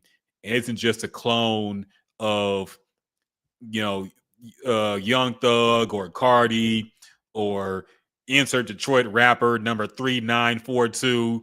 Shit, somebody needs to come with a new sound, a unique sound, a regional sound, and shake some shit up.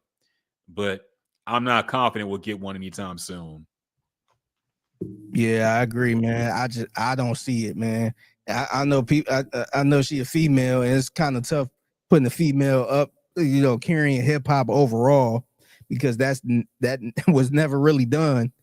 But what happened to Doechii? Is that it? Or is she gearing up? I don't want to speak too soon. Maybe she's with TDE, so maybe she's gearing up or something. But I felt like that anxiety song, it was around and it went viral and all this other stuff. But I felt like that's it, man. Like that's the last thing I heard from her. Yeah, I think in general, I don't know with her. I think she is overhated by some people. I think she makes good music. I think she's a good rapper, but with her, I don't think it's gonna. She's this. If talked about this before, reminds me a lot of the Megan Thee Stallion hype. Yeah, that fizzled out pretty quick and went nowhere. Yeah, got a Grammy early. Yeah, Grammy without an album and all this other stuff. So I'm kind of curious at this point. I mean, she's with TDE, so she probably gonna get all the push she can get. But I do wonder what's her ceiling. I wonder is she gonna be in that category? I don't think she's gonna get close to Nicki Minaj. But I'm wondering, is she gonna be kind of in the Megan Thee Stallion type of range? Is she gonna be higher than Megan Thee Stallion? Is she gonna peak higher than Megan? I'm just kind of curious how that's gonna look. I think Nicki Minaj's success is something that really can't be replicated in this day and age, because she came up at the perfect time with the perfect surrounding rappers around her, with Young Money, with Lil Wayne, and a prime Drake. You really can't replicate that. Who's Doechii gonna go to? That's gonna be comparable to being a Young Money with prime Wayne and prime Drake. Yeah, you ain't gonna get no stimulus package like that in 2025. And she probably gonna try to get a little Kendrick stimulus, but that ain't gonna work. Nah. I don't think that's gonna work at all, man. I mean, well, it worked for SZA a bit, but then you can argue that maybe SZA gave Kendrick a stimulus too. So I don't know. I think she's been on her own. But yeah, I don't know. I don't think you can really replicate Nicki Minaj's success in anybody today. Yeah. So I wish them luck, but yeah, no, I don't agree. I don't think we're gonna see any artist like that, man. But yeah, I'm just kind of curious what Doechii's ceiling gonna be. Yeah, a Charlie Baltimore type, maybe. No, I'm just kidding. She's bigger than that. But Mia X, we just saw her. I don't know. I think she'll be fine, but yeah, this does feel reminiscent of the Megan Thee Stallion, who now we know Megan Thee Stallion is Klay Thompson's girlfriend and not as a rapper. So yeah, we'll see how that goes, man. But did you see I guess apparently, according to the timeline, that Glorilla and Megan reportedly don't like each other, and kind of been who was surprised at this point? that was going to be my next comment, man. Like, I don't understand why these female artists fake it and act like they just so best friends and all that shit, man. Don't nobody like each other, man. Yeah, it is just how I think female relationships work in general.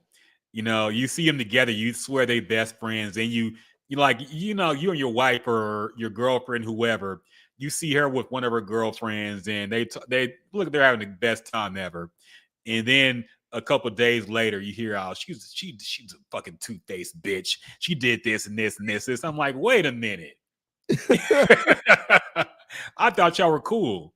So yeah, in general, that's just how they are. I'm not surprised the rappers or entertainers are any different. But it is funny how these women will have a song together that's a hit.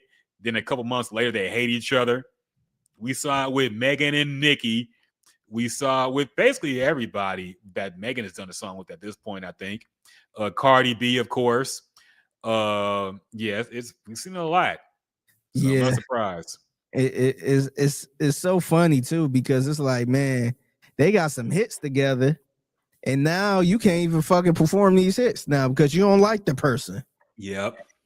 It's so great because you kind of you seen some of that in hip hop, of course. Yeah. But most of the time, man, you really don't get that type of shit, man. Yeah, like you got some of the stuff with Jadakiss and Benny Siegel being on the same song, and they probably low key throwing shots at each other on that same song.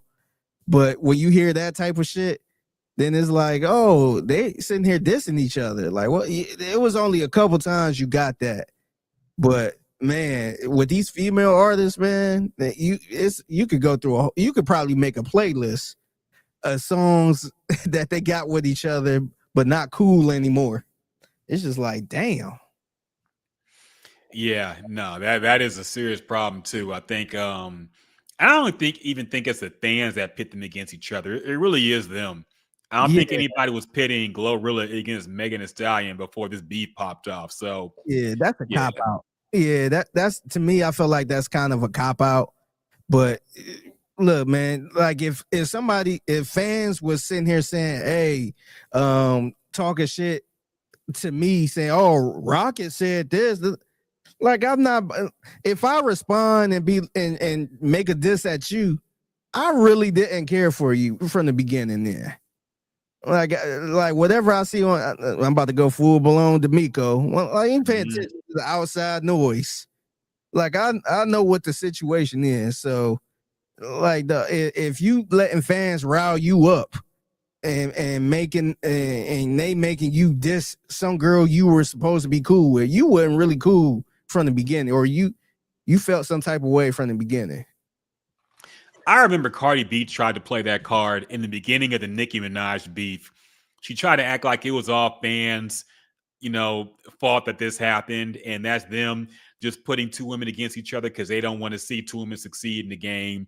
And then it turned out they had way deeper beef than we even knew about and got way messier without the fans doing anything. So, yeah, they actually hate each other on their own, and it had nothing to do with the fan base. But, yeah, it's wild with them. There's no camaraderie, it seems like, in the female rap game. So friends today, ops tomorrow. Yeah. You wrote Sydney Sweeney in the rundown and nothing else. So what does Sydney Sweeney do, dog? No, so I don't know if you saw it. So she apparently went to some type of event. She had the dress on, showing her boobs and all that stuff, and that shit went diamond on the timeline. Mm-hmm. And which it's cool, whoop-de-doo. But how do you feel like she looks? Do you feel like she's the hottest thing since sliced bread, or do you feel like how do you really feel about her? I think she's attractive. I don't think she is the finest white woman ever. Or I wouldn't rate her. It's kind of like the J-Lo ass debate. Yeah, she has a nice ass, but it's not the nicest I've seen, or I wouldn't put it in top 10. I wouldn't put it in top 10 or even 20, but it is nice. Same for Sydney Sweeney. She's just a nice looking white lady. That's really about it. And look, Hollywood makeup can make people look very good too. I don't know how she looks when she wakes up, so I'll take that into account too. But when you're on the red carpet, of course you're gonna look great. And of course she looks great. She's young and has nice features. But no, I don't rate her. She's not no 10 out of 10 to me. She's just a nice looking young lady. That's exactly how I felt about it. You couldn't put it no perfectly, man. That's how I felt. I thought she was cool. Like, I'm not sitting here saying, oh, she ugly, I would never talk to her. Of course I would talk to her. But I just feel like a lot of people just be googly eyes over her, man. I'm like, man, like, nah, don't put her in the top 10, man. Like folks ready to put her in the top 10 of all time and shit. And I'm just like, man, like, yeah, she got some nice tits, of course. Like, everybody can see that. But I'm like, man, I like she's good looking. That I don't think she's the baddest white girl out there, man. I really don't. I just don't see that, man. I feel like I can really, honestly, this ain't no disrespect or anything. I feel like I can find somebody better looking in the Galleria, man. Have you been to the Galleria as of late? Just kind of just walking through. I feel like you see a lot of people like, damn, who is that? I don't like. I think, like I said, she's not ugly. I'm not sitting there being blasphemous, trying to say she ain't attractive. No, she look good, but I feel like people really overhyping her a lot, man. Where I'm like, okay, she like, yeah, she look good. She probably got the best tits in Hollywood, I would say. But outside of that, man, I think if she didn't have the tits, I think she would be just a, attractive white woman, to be honest. Yeah, I mean, facially, she's all right, man. I don't think she's the most beautiful thing I've seen. She looks cute. That's really all I can say. I wouldn't say she has a really sexy look to her. She looks cute to me. Bodies looks on point, of course. David said, I'm from Texas. So look, we have a lot of pogs out here, all right? We got a lot of fine white ladies in all cultures and mixes. So you go to the gym, you're gonna see a lot of baddies, man, in general. So it's nothing new to us. I do think, like, I think some people go too far trashing her, and some people go too far overhyping her. Some people are like, I could go to Target and find 10 finer bitches than Sydney Sweeney. All right, man. Yeah. No, I get the Galleria, you're gonna have like the baddies out, but Target. Come on, have y'all been to Target? If y'all seen the customers that shop there, man, you ain't gonna find no bitch better looking than Sydney Sweeney at Target. I can't tell you last time I seen somebody good looking, period, in Target, man. Like, every time I go in Target or I can't remember the last time I'm like, damn, she kind of look good. Or Walmart or HEB, any grocery store. I can't remember seeing like a super baddie. I never seen the Sydney Sweeney at HEB or Target. Now I seen some better in the Galleria, but this is the Galleria. This ain't no towards her. But yeah, but I agree. I feel like you got people that's totally trashing her. Like, come on, man, she ain't ugly. But I feel like her face is just cute. Like, oh, she's cute. It's some white people in Hollywood that's like, oh, she is beautiful. What is this, velvet? Nah, I see some people that's like, oh shit, she beautiful. I just feel like she's cute. There's always some flavor of the month white lady who goes viral for a few months and then people forget about her. Remember Alexandria Daddario, that chick from True Detective? They hyped her up like she was Sydney Sweeney before Sydney Sweeney too. Remember she had a nude scene on True Detective season 1, and she had, the titties looked amazing. Man, she looked good. But she kind of, I don't know what happened to her career, but she kind of fell off. What's her name? It's Alexandria Daddario. Let me just look it up. Oh, okay. Alexandra, not Rhea, is Alexandra Daddario. Oh, okay. She almost Okay. 40. Damn. Yeah, Yeah, okay, I she was a remember. flavor of the month for a while. Then she dropped off. Remember Scarlett Johansson? Yeah, They hyped her up like Sydney Sweeney now, yeah. and suddenly you don't see much talk about her anymore. She got her fake titties chopped off because she wouldn't be taken seriously as an actress, and she's still not taken seriously. So yeah, there's Jennifer Lawrence was one too that they tried to hype up. I never thought she looked particularly good at all. Yeah, who was it? Margot Robbie. Margot Robbie. She was one too. I remember that, especially Yeah. after Wolf of Wall Street. Yeah, she Yeah. looks super bad there. I got to admit. I was about to say these girls, to me, they facially look better than old girl. Yeah, Sydney Sweeney, I can see it. Yeah, see, that was kind of my point. I feel like they look better than her. Like I will put them in the top 10 before I put Sydney Sweeney in the top 10. Yeah, no, I would too. And like I said, you don't know what these people look like when they wake up and without the makeup and all that, and the filters and all this shit. So until I see a woman in their natural habitat, I'm not gonna put them. Rank them as the most beautiful thing I've seen because you never know. I think somebody like Beyonce has like a natural beauty, man. You just tell when Beyonce wake up, she look good. She even made a song about it. But there's some women that just look way more natural. You can tell they're just naturally beautiful. And but a lot of these Hollywood people, you see when the camera is super high def, you see the layers and layers of makeup and shit. You see some wrinkles that are being hidden and masked. You see some little things. I'm not judging people on how they look, man. I'm just saying if you're gonna call somebody the most beautiful thing walking on the earth, you got to see her without all the fugazi shit on the face. Yeah. All right, that matters. Yeah, I do feel like what the hell her name is Sydney Sweeney. I do feel like her role in that show Euphoria, I do feel like I feel like a lot of people was attracted to that role. Yeah, just her being the hot. I know this sounds weird because she was playing a high schooler, but the hot girl in high school with the big tits.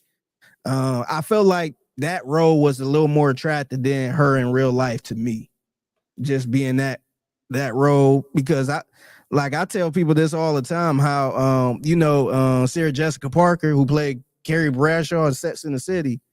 Mm-hmm. I tell people all the time, I like the character Carrie Bradshaw in Sex and the City more than I like Sarah Jessica Parker in real life. If that makes sense, because in Sex and the City, I feel like she's really attractive. Like, damn, I could talk to a white woman like that, but her in real life, I'm just like, I'm good. She'll give off the Carrie Bradshaw vibes to me in real life. So I'm just like, nah, I'm cool. But that's how I kind of am with Sydney Sweeney a little bit.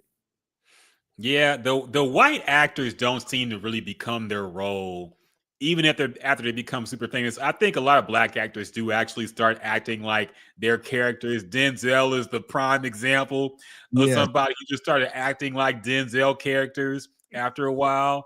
Also, Cookie from Empire, what's her name? Tajari P. Henderson. Taraji, that's right, Taraji. Taraji. Also, the same dude on that show. What was the name? Iron Man. Terrence Howard. Yeah, he did too. A few people will just start acting like their most famous role in real life, and they don't seem to do that over there. You know, as crazy as Al Pacino is in his movies, I never seen him act like that outside his movies. Yeah, he never acted like Tony Montana in an interview. So. Yeah, that might just be a black people thing. I don't know. Yeah. Also, you noted that a new Big L album is coming after 30 plus years after his death. It actually dropped today. Really?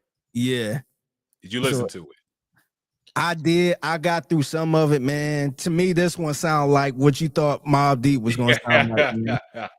This one, salute to him, and I know it's a lot of Big L fans, probably on the East Coast.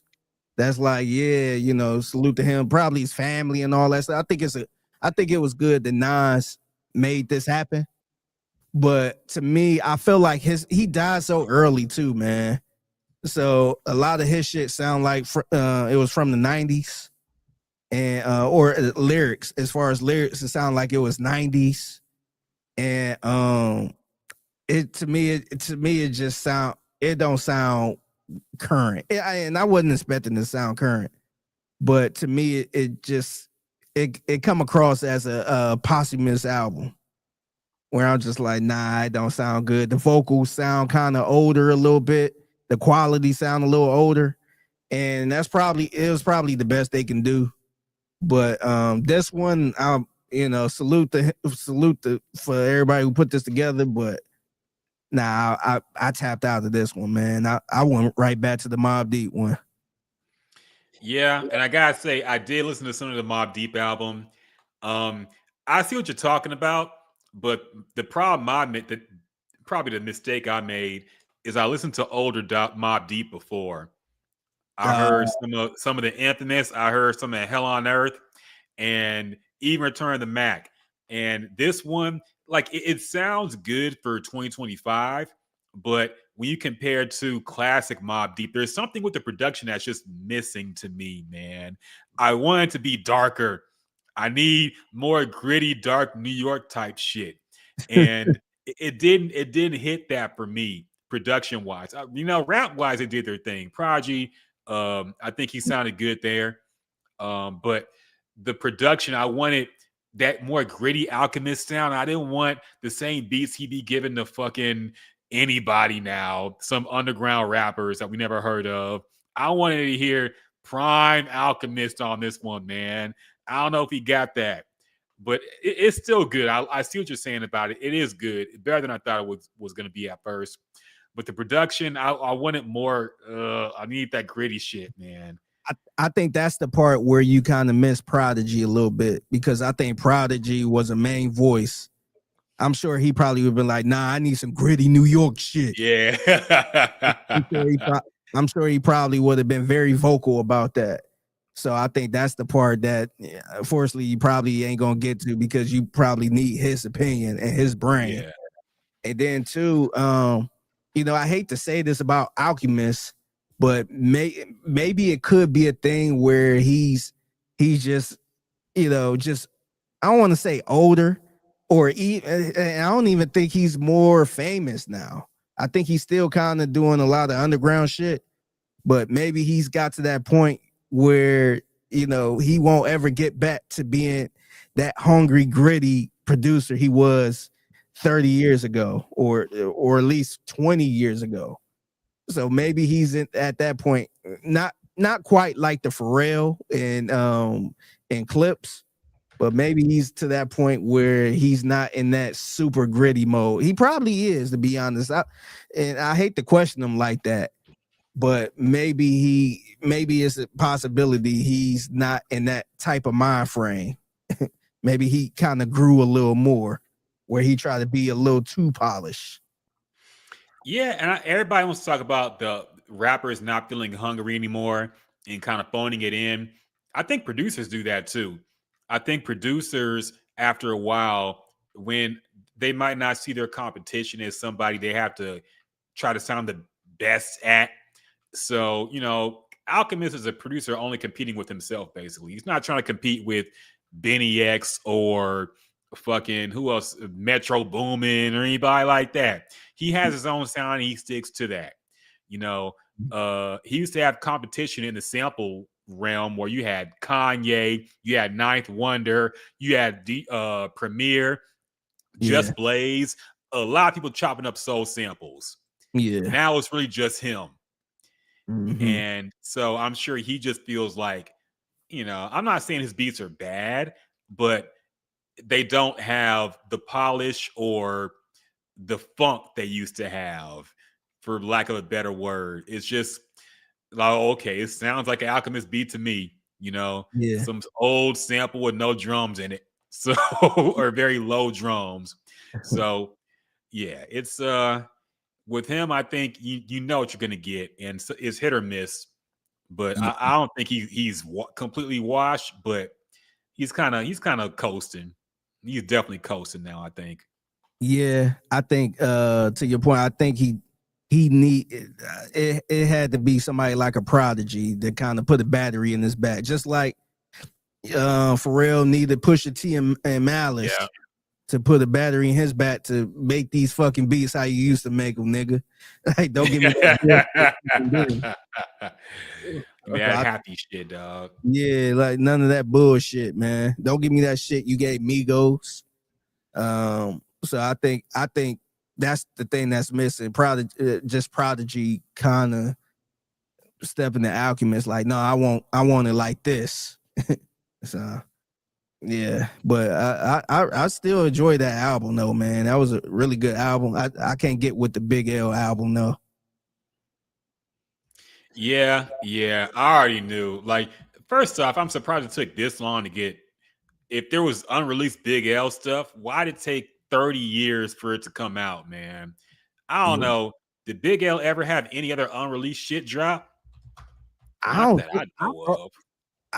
honestly, I thought he didn't have a lot of shit, man. I thought it was just unfortunate where, he had a lot of radio freestyles. I think some of the radio freestyles was on here, which because I think he had the radio freestyle with Jay-Z. They actually got that on here, and I'm like, that kind of turned me off a little bit because I'm like, I could go to YouTube to hear this shit. But at that point when I heard the Jay-Z freestyle, and then on here they got Joe Budden on here, but he's just talking in the beginning, and then it's like a freestyle from '99, and I'm just like, Like, I mean, it's cool. I don't know the situation where I don't know if his family is getting some of the money from this. I don't know the situation. I'm not saying it shouldn't have happened, but this one feel like a posthumous album. Yeah, I see. He had 2 albums that he actually recorded. He had Lifestyles of Poor and Dangerous, of course, in 1995. He had The Big Picture in 2000, which he died before it was released, but technically he recorded before he died. Yeah. Then he had 2 albums, 139 and Linux in the Danger Zone in 2010 and 2011, that were, of course, posthumous. And then this came out. So, yeah, I don't know. I think the Big L well has been tapped dry. You know who I'm surprised has not dropped a recent new project? Tupac. Yeah, I thought there was still some shit in the vault with Tupac. I don't know what happened to it. Not only that, I'm surprised ain't nobody tapped the wheel, like an artist like a Drake or somebody like that. Tap the wheel, say, hey, let me get this unreleased Tupac song, like how he did the Michael Jackson song. Yeah, like I'm surprised ain't nobody tapped the wheel for that. Say, hey, let me bring Tupac back or nothing like that. I have to assume it's something with the estate. They just don't want to give away his music or sell it or anything. But it seemed like for a while they were letting any nigga jump on a Tupac song. Yeah. All right. That Pac's Life album, that horrible mess of just putting Tupac on Jazzy Fizzle product shizzles. God. Jazzy Faye and fucking Tupac songs, man, it was awful. Tupac rapping over Swiss Beats shit, terrible. Yeah. But now suddenly it seems like they just closed it off and they don't want to release any new Pac or unreleased Pac. Yeah. So it's kind of surprising, seeing as how he's still like one of the most streamed rappers to this day. But I guess that's something nobody can tap into. I don't know. Yeah. Man. So yeah, well, rest in peace to everybody who passed away, of course, but I don't know. It's the whole thing about releasing albums way after the person died. I don't know. Kind of not really a big fan of it in general. Yeah. Because you never know. Like, ultimately, I think it's the artist who puts, they approve the album, they approve who they work with. And I think when you take that away, it just seems weird. Somebody else who is making this album who's not the artist, and you just never know how they would want their shit to sound. So Yeah. I don't know. Weird to me. Yeah. That might be about it, man. I don't think there's anything else happening. I'm looking on the timeline. Oh yeah. Go ahead. Oh no, I was just gonna mention this. I don't know if you saw, but it was a report from TMZ or a report from somewhere that said Gayle King is out, had mornings for CBS. Did you see that? Okay. I didn't. Yeah. I don't. It seemed like it's a. I guess it was reported from somewhere, and TMZ called up with her. I actually got the clip right here. TMZ called up with her, and it seemed like she had no idea what's going on. She didn't really deny anything. It seemed like she's really lost at what the hell is going on here. But here's TMZ catching up with Gayle King. Hi, good morning, Miss King. Nice Good to morning, see Tiffany. you. How are you? So Good to it see was you. very, very shocking to see those reports yesterday. We're all wondering if you might be going in another direction. Do you have an answer as of yet? No, all I can say is this. From what I'm being told inside this building, take a shot, 524 West 52nd Street. All I've been told by everybody in this building is that they want me here. They like the job I'm doing. I like the job I'm doing. I'll say this. I like the job and the people that I work with. So I don't know what to tell you. I don't know what to tell you about it. But what I'm hearing in the building is not what I'm reading in the press. And what I'm not going to do is negotiate in the media. Not doing that. All right. Do you have an idea like what things might look like in May if the show's going in another direction? I have no idea. No idea.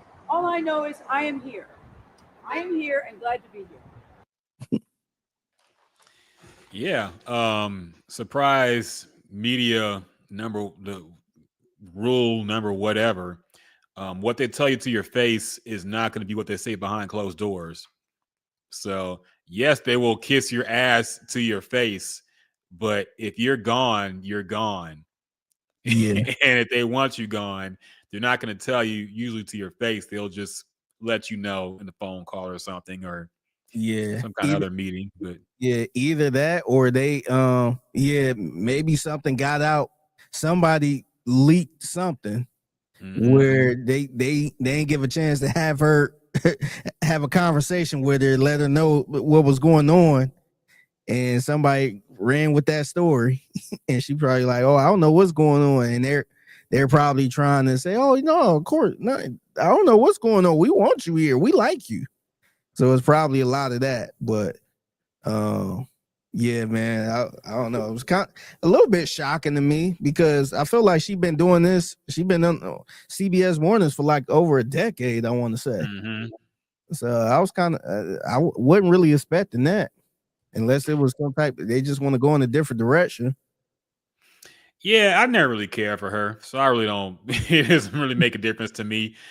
She's somebody who, along with Dr. Phil, should have never been made famous, but they just got there because they were cool with Oprah. Yeah, the Oprah circle. People who were around Oprah just got famous, and I never thought she was great at her job or anything interesting to me. I do think she got overhated for that question she asked. I forget who it was about the Kobe Bryant thing. Lisa Leslie. But other than that, I don't really care for her in general. This is a boring ass interview she does with boring ass artists and boring ass people. So you mean to tell me you enjoy the R. Kelly and Gayle? Well, okay. To be fair, that was great. All right, that might be the peak of her career. That's probably the best interview ever in terms of comedy. I gotta run that back now. That shit was almost like a fever dream. I can't believe that actually happens sometimes. Yeah, remember it was right before we did the podcast. We thought it was fake. We thought it was a fake interview. It wasn't even no AI back then. If it happened today, you would definitely think it was AI. Yeah, 100%. So yeah, to be okay. To be fair, that is her crowning achievement. That R. Kelly interview was Yeah. the funniest interview ever. So Robert. yeah, Robert. I don't know how to hog tie people. Why would I hog tie?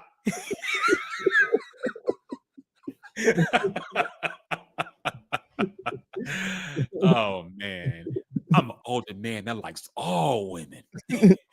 What was it? It started off by saying there are some younger women who like older men, and there are some older men who like younger women. He's like, "Are you an older man who loves younger women?" He said, "I'm an older man who loves all women."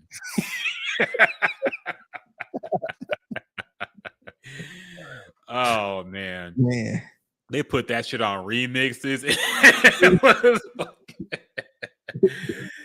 Oh man. It was too funny. Classic interview, man. I gotta run that back now. I'm crying thinking about it. Yeah. One other random thing I saw pop back up on the timeline though, man. So people are bringing up the Jay-Z quote about the verses from like 2021. Yeah, where I was confused at that. I thought I thought it was something new, but nah, it was an old quote. We talked about it on the podcast too. Yeah. Jay-Z basically said he's not going to do a verses because nobody can stand with him, and there's nobody out who can compare to his discography and whatnot. And so fans are, going crazy on Jay-Z. The most I've seen in support of somebody else, it seems to be 50 Cent. People think 50 Cent can take Jay-Z in a versus. And now I do think there are people who can go against Jay and it be competitive, or they might have an edge. Nas, no matter what you say about Nas can do it. Nas can do it 100%. That's the one person that should do it, to be honest. They've been linked together all their career pretty much. Yes. And it was either you like Jay-Z and don't like Nas, or either you like Nas and don't like it. Like, to me, I felt like that made perfect sense. Yes. That Nas can definitely stand on. I'm not saying he would win because Jay-Z got more hits, more known hits than Nas. But they can definitely stand on the stage together, and it will be a great versus too to see. Yeah. Kanye would kill Jay-Z. I got to be honest, man. If Kanye did it, it would be a clean sweep almost. Kanye just has too many. I don't know if anybody can really stand with Kanye. Now, Kanye, of course, is never going to do it because he can't be trusted to be on this platform. Yeah. But if he was mentally stable and didn't do all this shit that got him canceled, nobody could beat him in the verses, I don't think, rap-wise. I don't see anybody doing that. Yeah, I don't see anybody. I don't see anybody either, man. To me, like I know you got a lot of Drake stands and all that stuff. I don't think Drake has. I don't think Drake can roll with Kanye. No. Jay-Z, I think it gets a little tricky. I hate doing this too because I hate sitting here saying, "Oh, what about the performances and the cadence to the crowd, all that stuff." I feel like Jay-Z is an amazing performer. I feel like that will help him a lot in all of his shit. So I think I will give the edge to Jay-Z on that part. I feel like the performances, I'm sure he probably good with picking songs. I don't trust Kanye in picking the right songs. I think Jay-Z will get Kanye, but if we just putting all of their songs down on the table, I do think Kanye, it's going to be a long day for anybody going against Kanye, man. I don't know if anybody got that run of albums like Kanye. And I ain't even talking about his recent couple albums. I'm just talking about from College Dropout, Late Registration, Graduation. What was the other? Beautiful Twisted Dark Fantasy. No, that one, but the one before that, the Love album, the Auto-Tune album. Oh, 808s and Heartbreaks. Yeah, 808. I don't even like that album like that, but it's gonna be a long day for that album. Just kind of moving on up, man. I just think it's gonna be a long day for anybody standing against that. The only thing that would kill him is if he put like shit from Vultures and and Donda too. And I think he would do that. So he would probably be his worst enemy in terms of Yeah. picking the songs. He But kind of what do you like, think? he kind of be like Gucci Mane playing that fucking Yeah. Bruno Mars song in the verses. Yeah, Playing all new Gucci Mane, shit. who didn't even know his most popular songs or what people liked from him. I Yeah. think Kanye is kind of the same way. But what do you think about the 50 Cent matchup? Because I've seen people actually talk like 50 Cent could have it in the bag. And me personally, I feel like after 50 Cent moved from the Get Rich or Die Trying shit, he'd be in trouble. I don't know if he could stand with Jay after that album. He would have a few hits, but Jay-Z catalog too long. What do you think about that? Do you think 50 Cent could have his chance? I think he definitely have a chance for sure. I think the Get Rich or Die Trying album, he got a lot of street shit on there, and he will have to probably run all of those spades right there. And then as far as the other songs, I think he got enough just like popular hits where he can come on and play Window Shopper or whatever popular song he had on the other albums. That's not Get Rich or Die Trying. I think that part will kind of help him a little bit, but the Get Rich or Die Trying, them songs on there, those is his spades right there. So I think that will kind of keep him alive a little bit on top of the other. I know he had some other hits on other albums and stuff like that. But yeah, hell, even when I went to see 50 Cent at the rodeo a couple years ago, he's playing a lot of songs, man. He's playing all of his hits pretty much. He ain't really played no B-side type shit. But it's kind of dry when you playing the theme song from Power. And I know that was his song. That was the original song. But when you playing that at a concert, man, to me, it's like, all right, so you running through all your hits pretty much. Mm-hmm.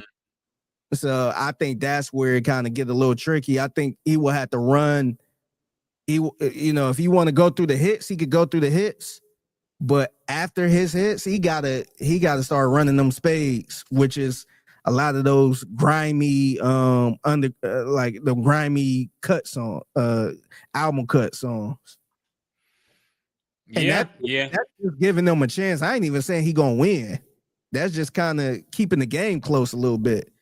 I just think I think Jay-Z just got so many legendary verses, man. Legendary verses, legendary album cuts and all that stuff. So I don't know. I don't think he can win. Yeah, I think Jay-Z's hit list is just too long. I think, like I said, 50 Cent really only had a few years where he was just that dude. I think anything after Animal Ambition was just, he was done. He was cooked at that point. But yeah, I think it could be competitive, but Jay's catalog is just too crazy for most people in the game to compete with. You've been doing it for too long, and yeah, it would be rough for anybody not named a Nas or a Kanye or anybody of that magnitude. So yeah. I would like to see it, but of course it's not going to happen. So it's all fan fiction at this point. Yeah. How do you feel about? I felt because I ain't see this Jay-Z 50 Cent thing. I keep seeing 50 Cent and T.I. I've seen that too. Yeah. Maybe that's what I'm thinking of. I think I've seen both actually, but yeah, I've seen 50 Cent and T.I.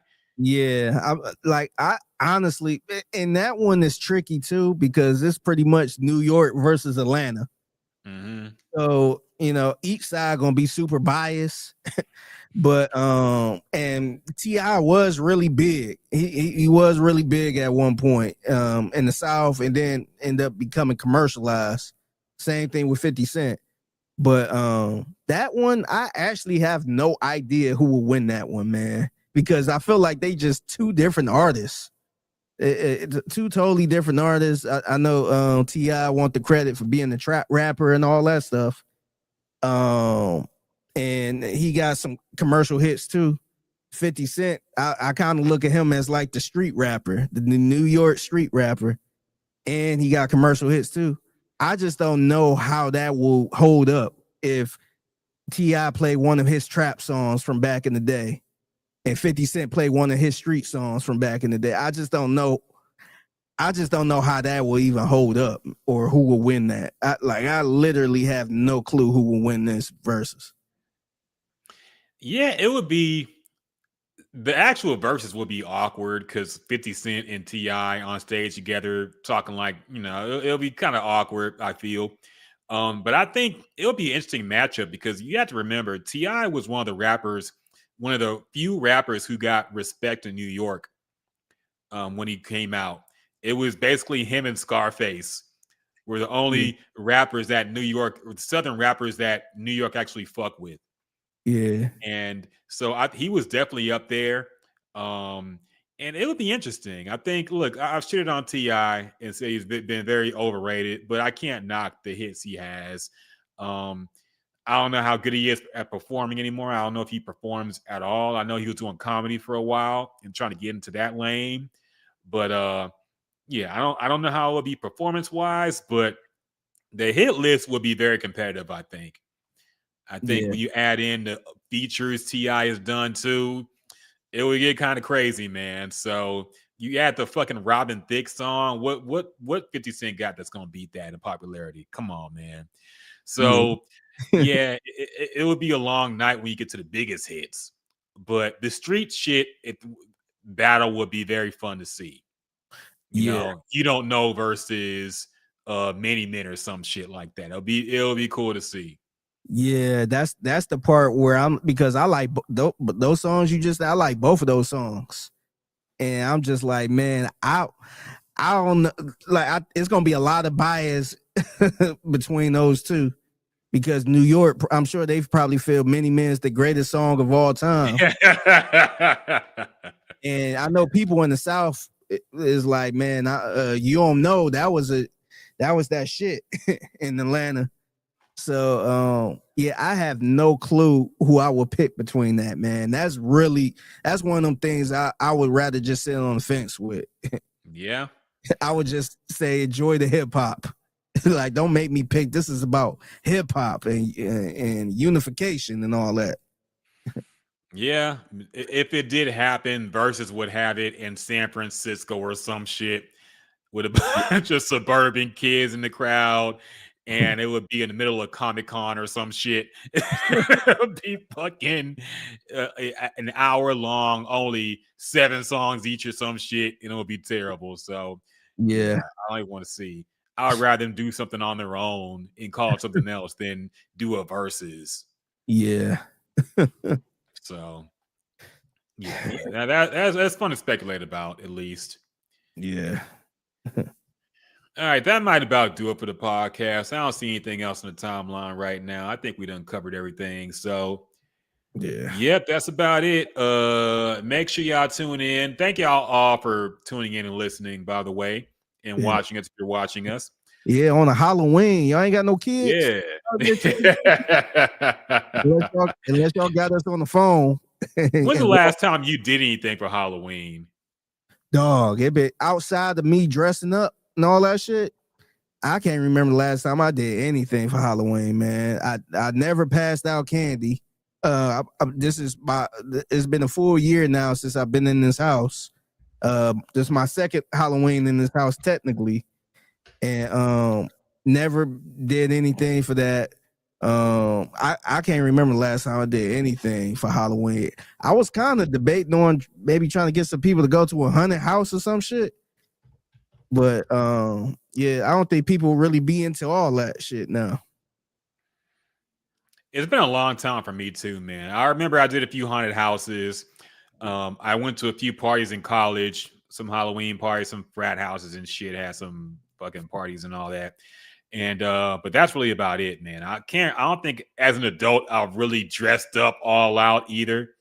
I would do some basic ass costume usually, just trying to get in and get some drinks and shit, man. So yeah, I can't really say I have either. But shout out to everybody who's still doing it, man. It is fun. At least look, women love it. So I think it's mainly a female oriented holiday when you're an adult, and we men just like to sit around and look. It's a great day to be on Instagram in general.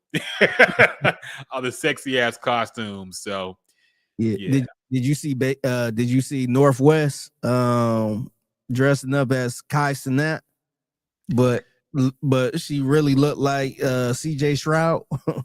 I didn't see that. That sounds funny though. Everybody look like CJ Stroud. A Kai Cenat costume got to be the corniest shit. Come on, man. A streamer. Your mom is Kim Kardashian. You could dress up as any. You could be like the coldest Wonder Woman of all time. You would probably have the actual Wonder Woman armor from the fucking movie and shit. And you want to be Kai Cenat? Yeah. Come the fuck on, man. She needs better role models in her life. Kai Cenat for Halloween. Yeah, let me show you real quick. And yeah, that is CJ Stroud, dog. And why she got a suit on? I guess that was wild. I guess it's some kind of clip they're recreating. Whatever. It looks corny. Yeah. Damn. Yeah. Look just like CJ Stroud. That is CJ Stroud, dog. First off, all glory to God. Without him, I am just a sinful, prideful man. Yeah, she getting so big, man. Yeah. She damn near she ain't grown, but you just look at some of these kids, like I remember when they were born. Yeah. Like that's when I knew I was officially on, because I look at my niece and nephews and they're so big now, dog. My your oldest nephew done moved out, probably gonna get married soon and all this shit. My youngest nephew, I think, is going to a senior year of high school. My youngest niece got big as hell. She's in high school now too. And it's like I remember just a few years ago, they were all little babies, man. It goes by quick, dog. Yeah, man. It feels like it takes forever when you're a kid. It feels like you can't grow up fast enough. But once you get older, you're like, damn, these kids growing like it's nothing. Yeah. Wow. And then you feel like you look exactly the same. Like and they just like sprouting up. Like, damn. Yeah, but even just seeing Jay-Z kid, Blue Ivy Carter, man, she taller than both of them, man. Yeah. I'm like, what the like? Is she going to school? Is she doing anything else? She's on tour the whole time with Beyonce. I'm like, man, she tall as hell, man. She need to play basketball. Yeah, put her ass in the fucking WNBA, man. During the post with Angel Reese. Jay-Z, like, absolutely not. Hell nah. Yeah, I think Beyonce would be for it, but Jay-Z would be like, nah. He seems like the girl dad type of dude. He wouldn't want her getting hurt. He probably don't want her to do anything. Yep. just hang with your mother. Just be on your mother's side. That's all you need to do. No, I see WNBA ain't making that much money. At least not yet. We'll put you on Rock Nation. Don't worry about it. So like we ain't about to have her in the WNBA making $75K a year. I got art pieces that cost more than that.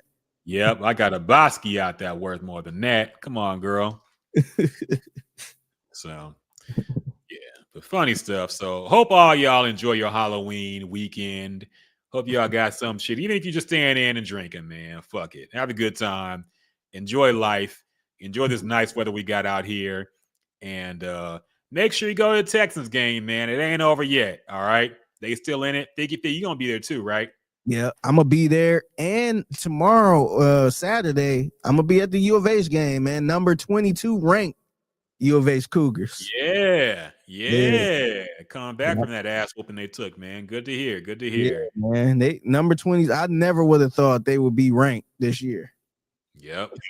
So they looking good, man. They might mess around, be in a nice little bowl game or something. Let's see. Pulling for them, man. Pulling for them. Make sure you check out Figgy Fig at the U of H game and at the Texans game this weekend. I got some work too this weekend, man. I'm gonna do the work on the Car Pro show on Saturday.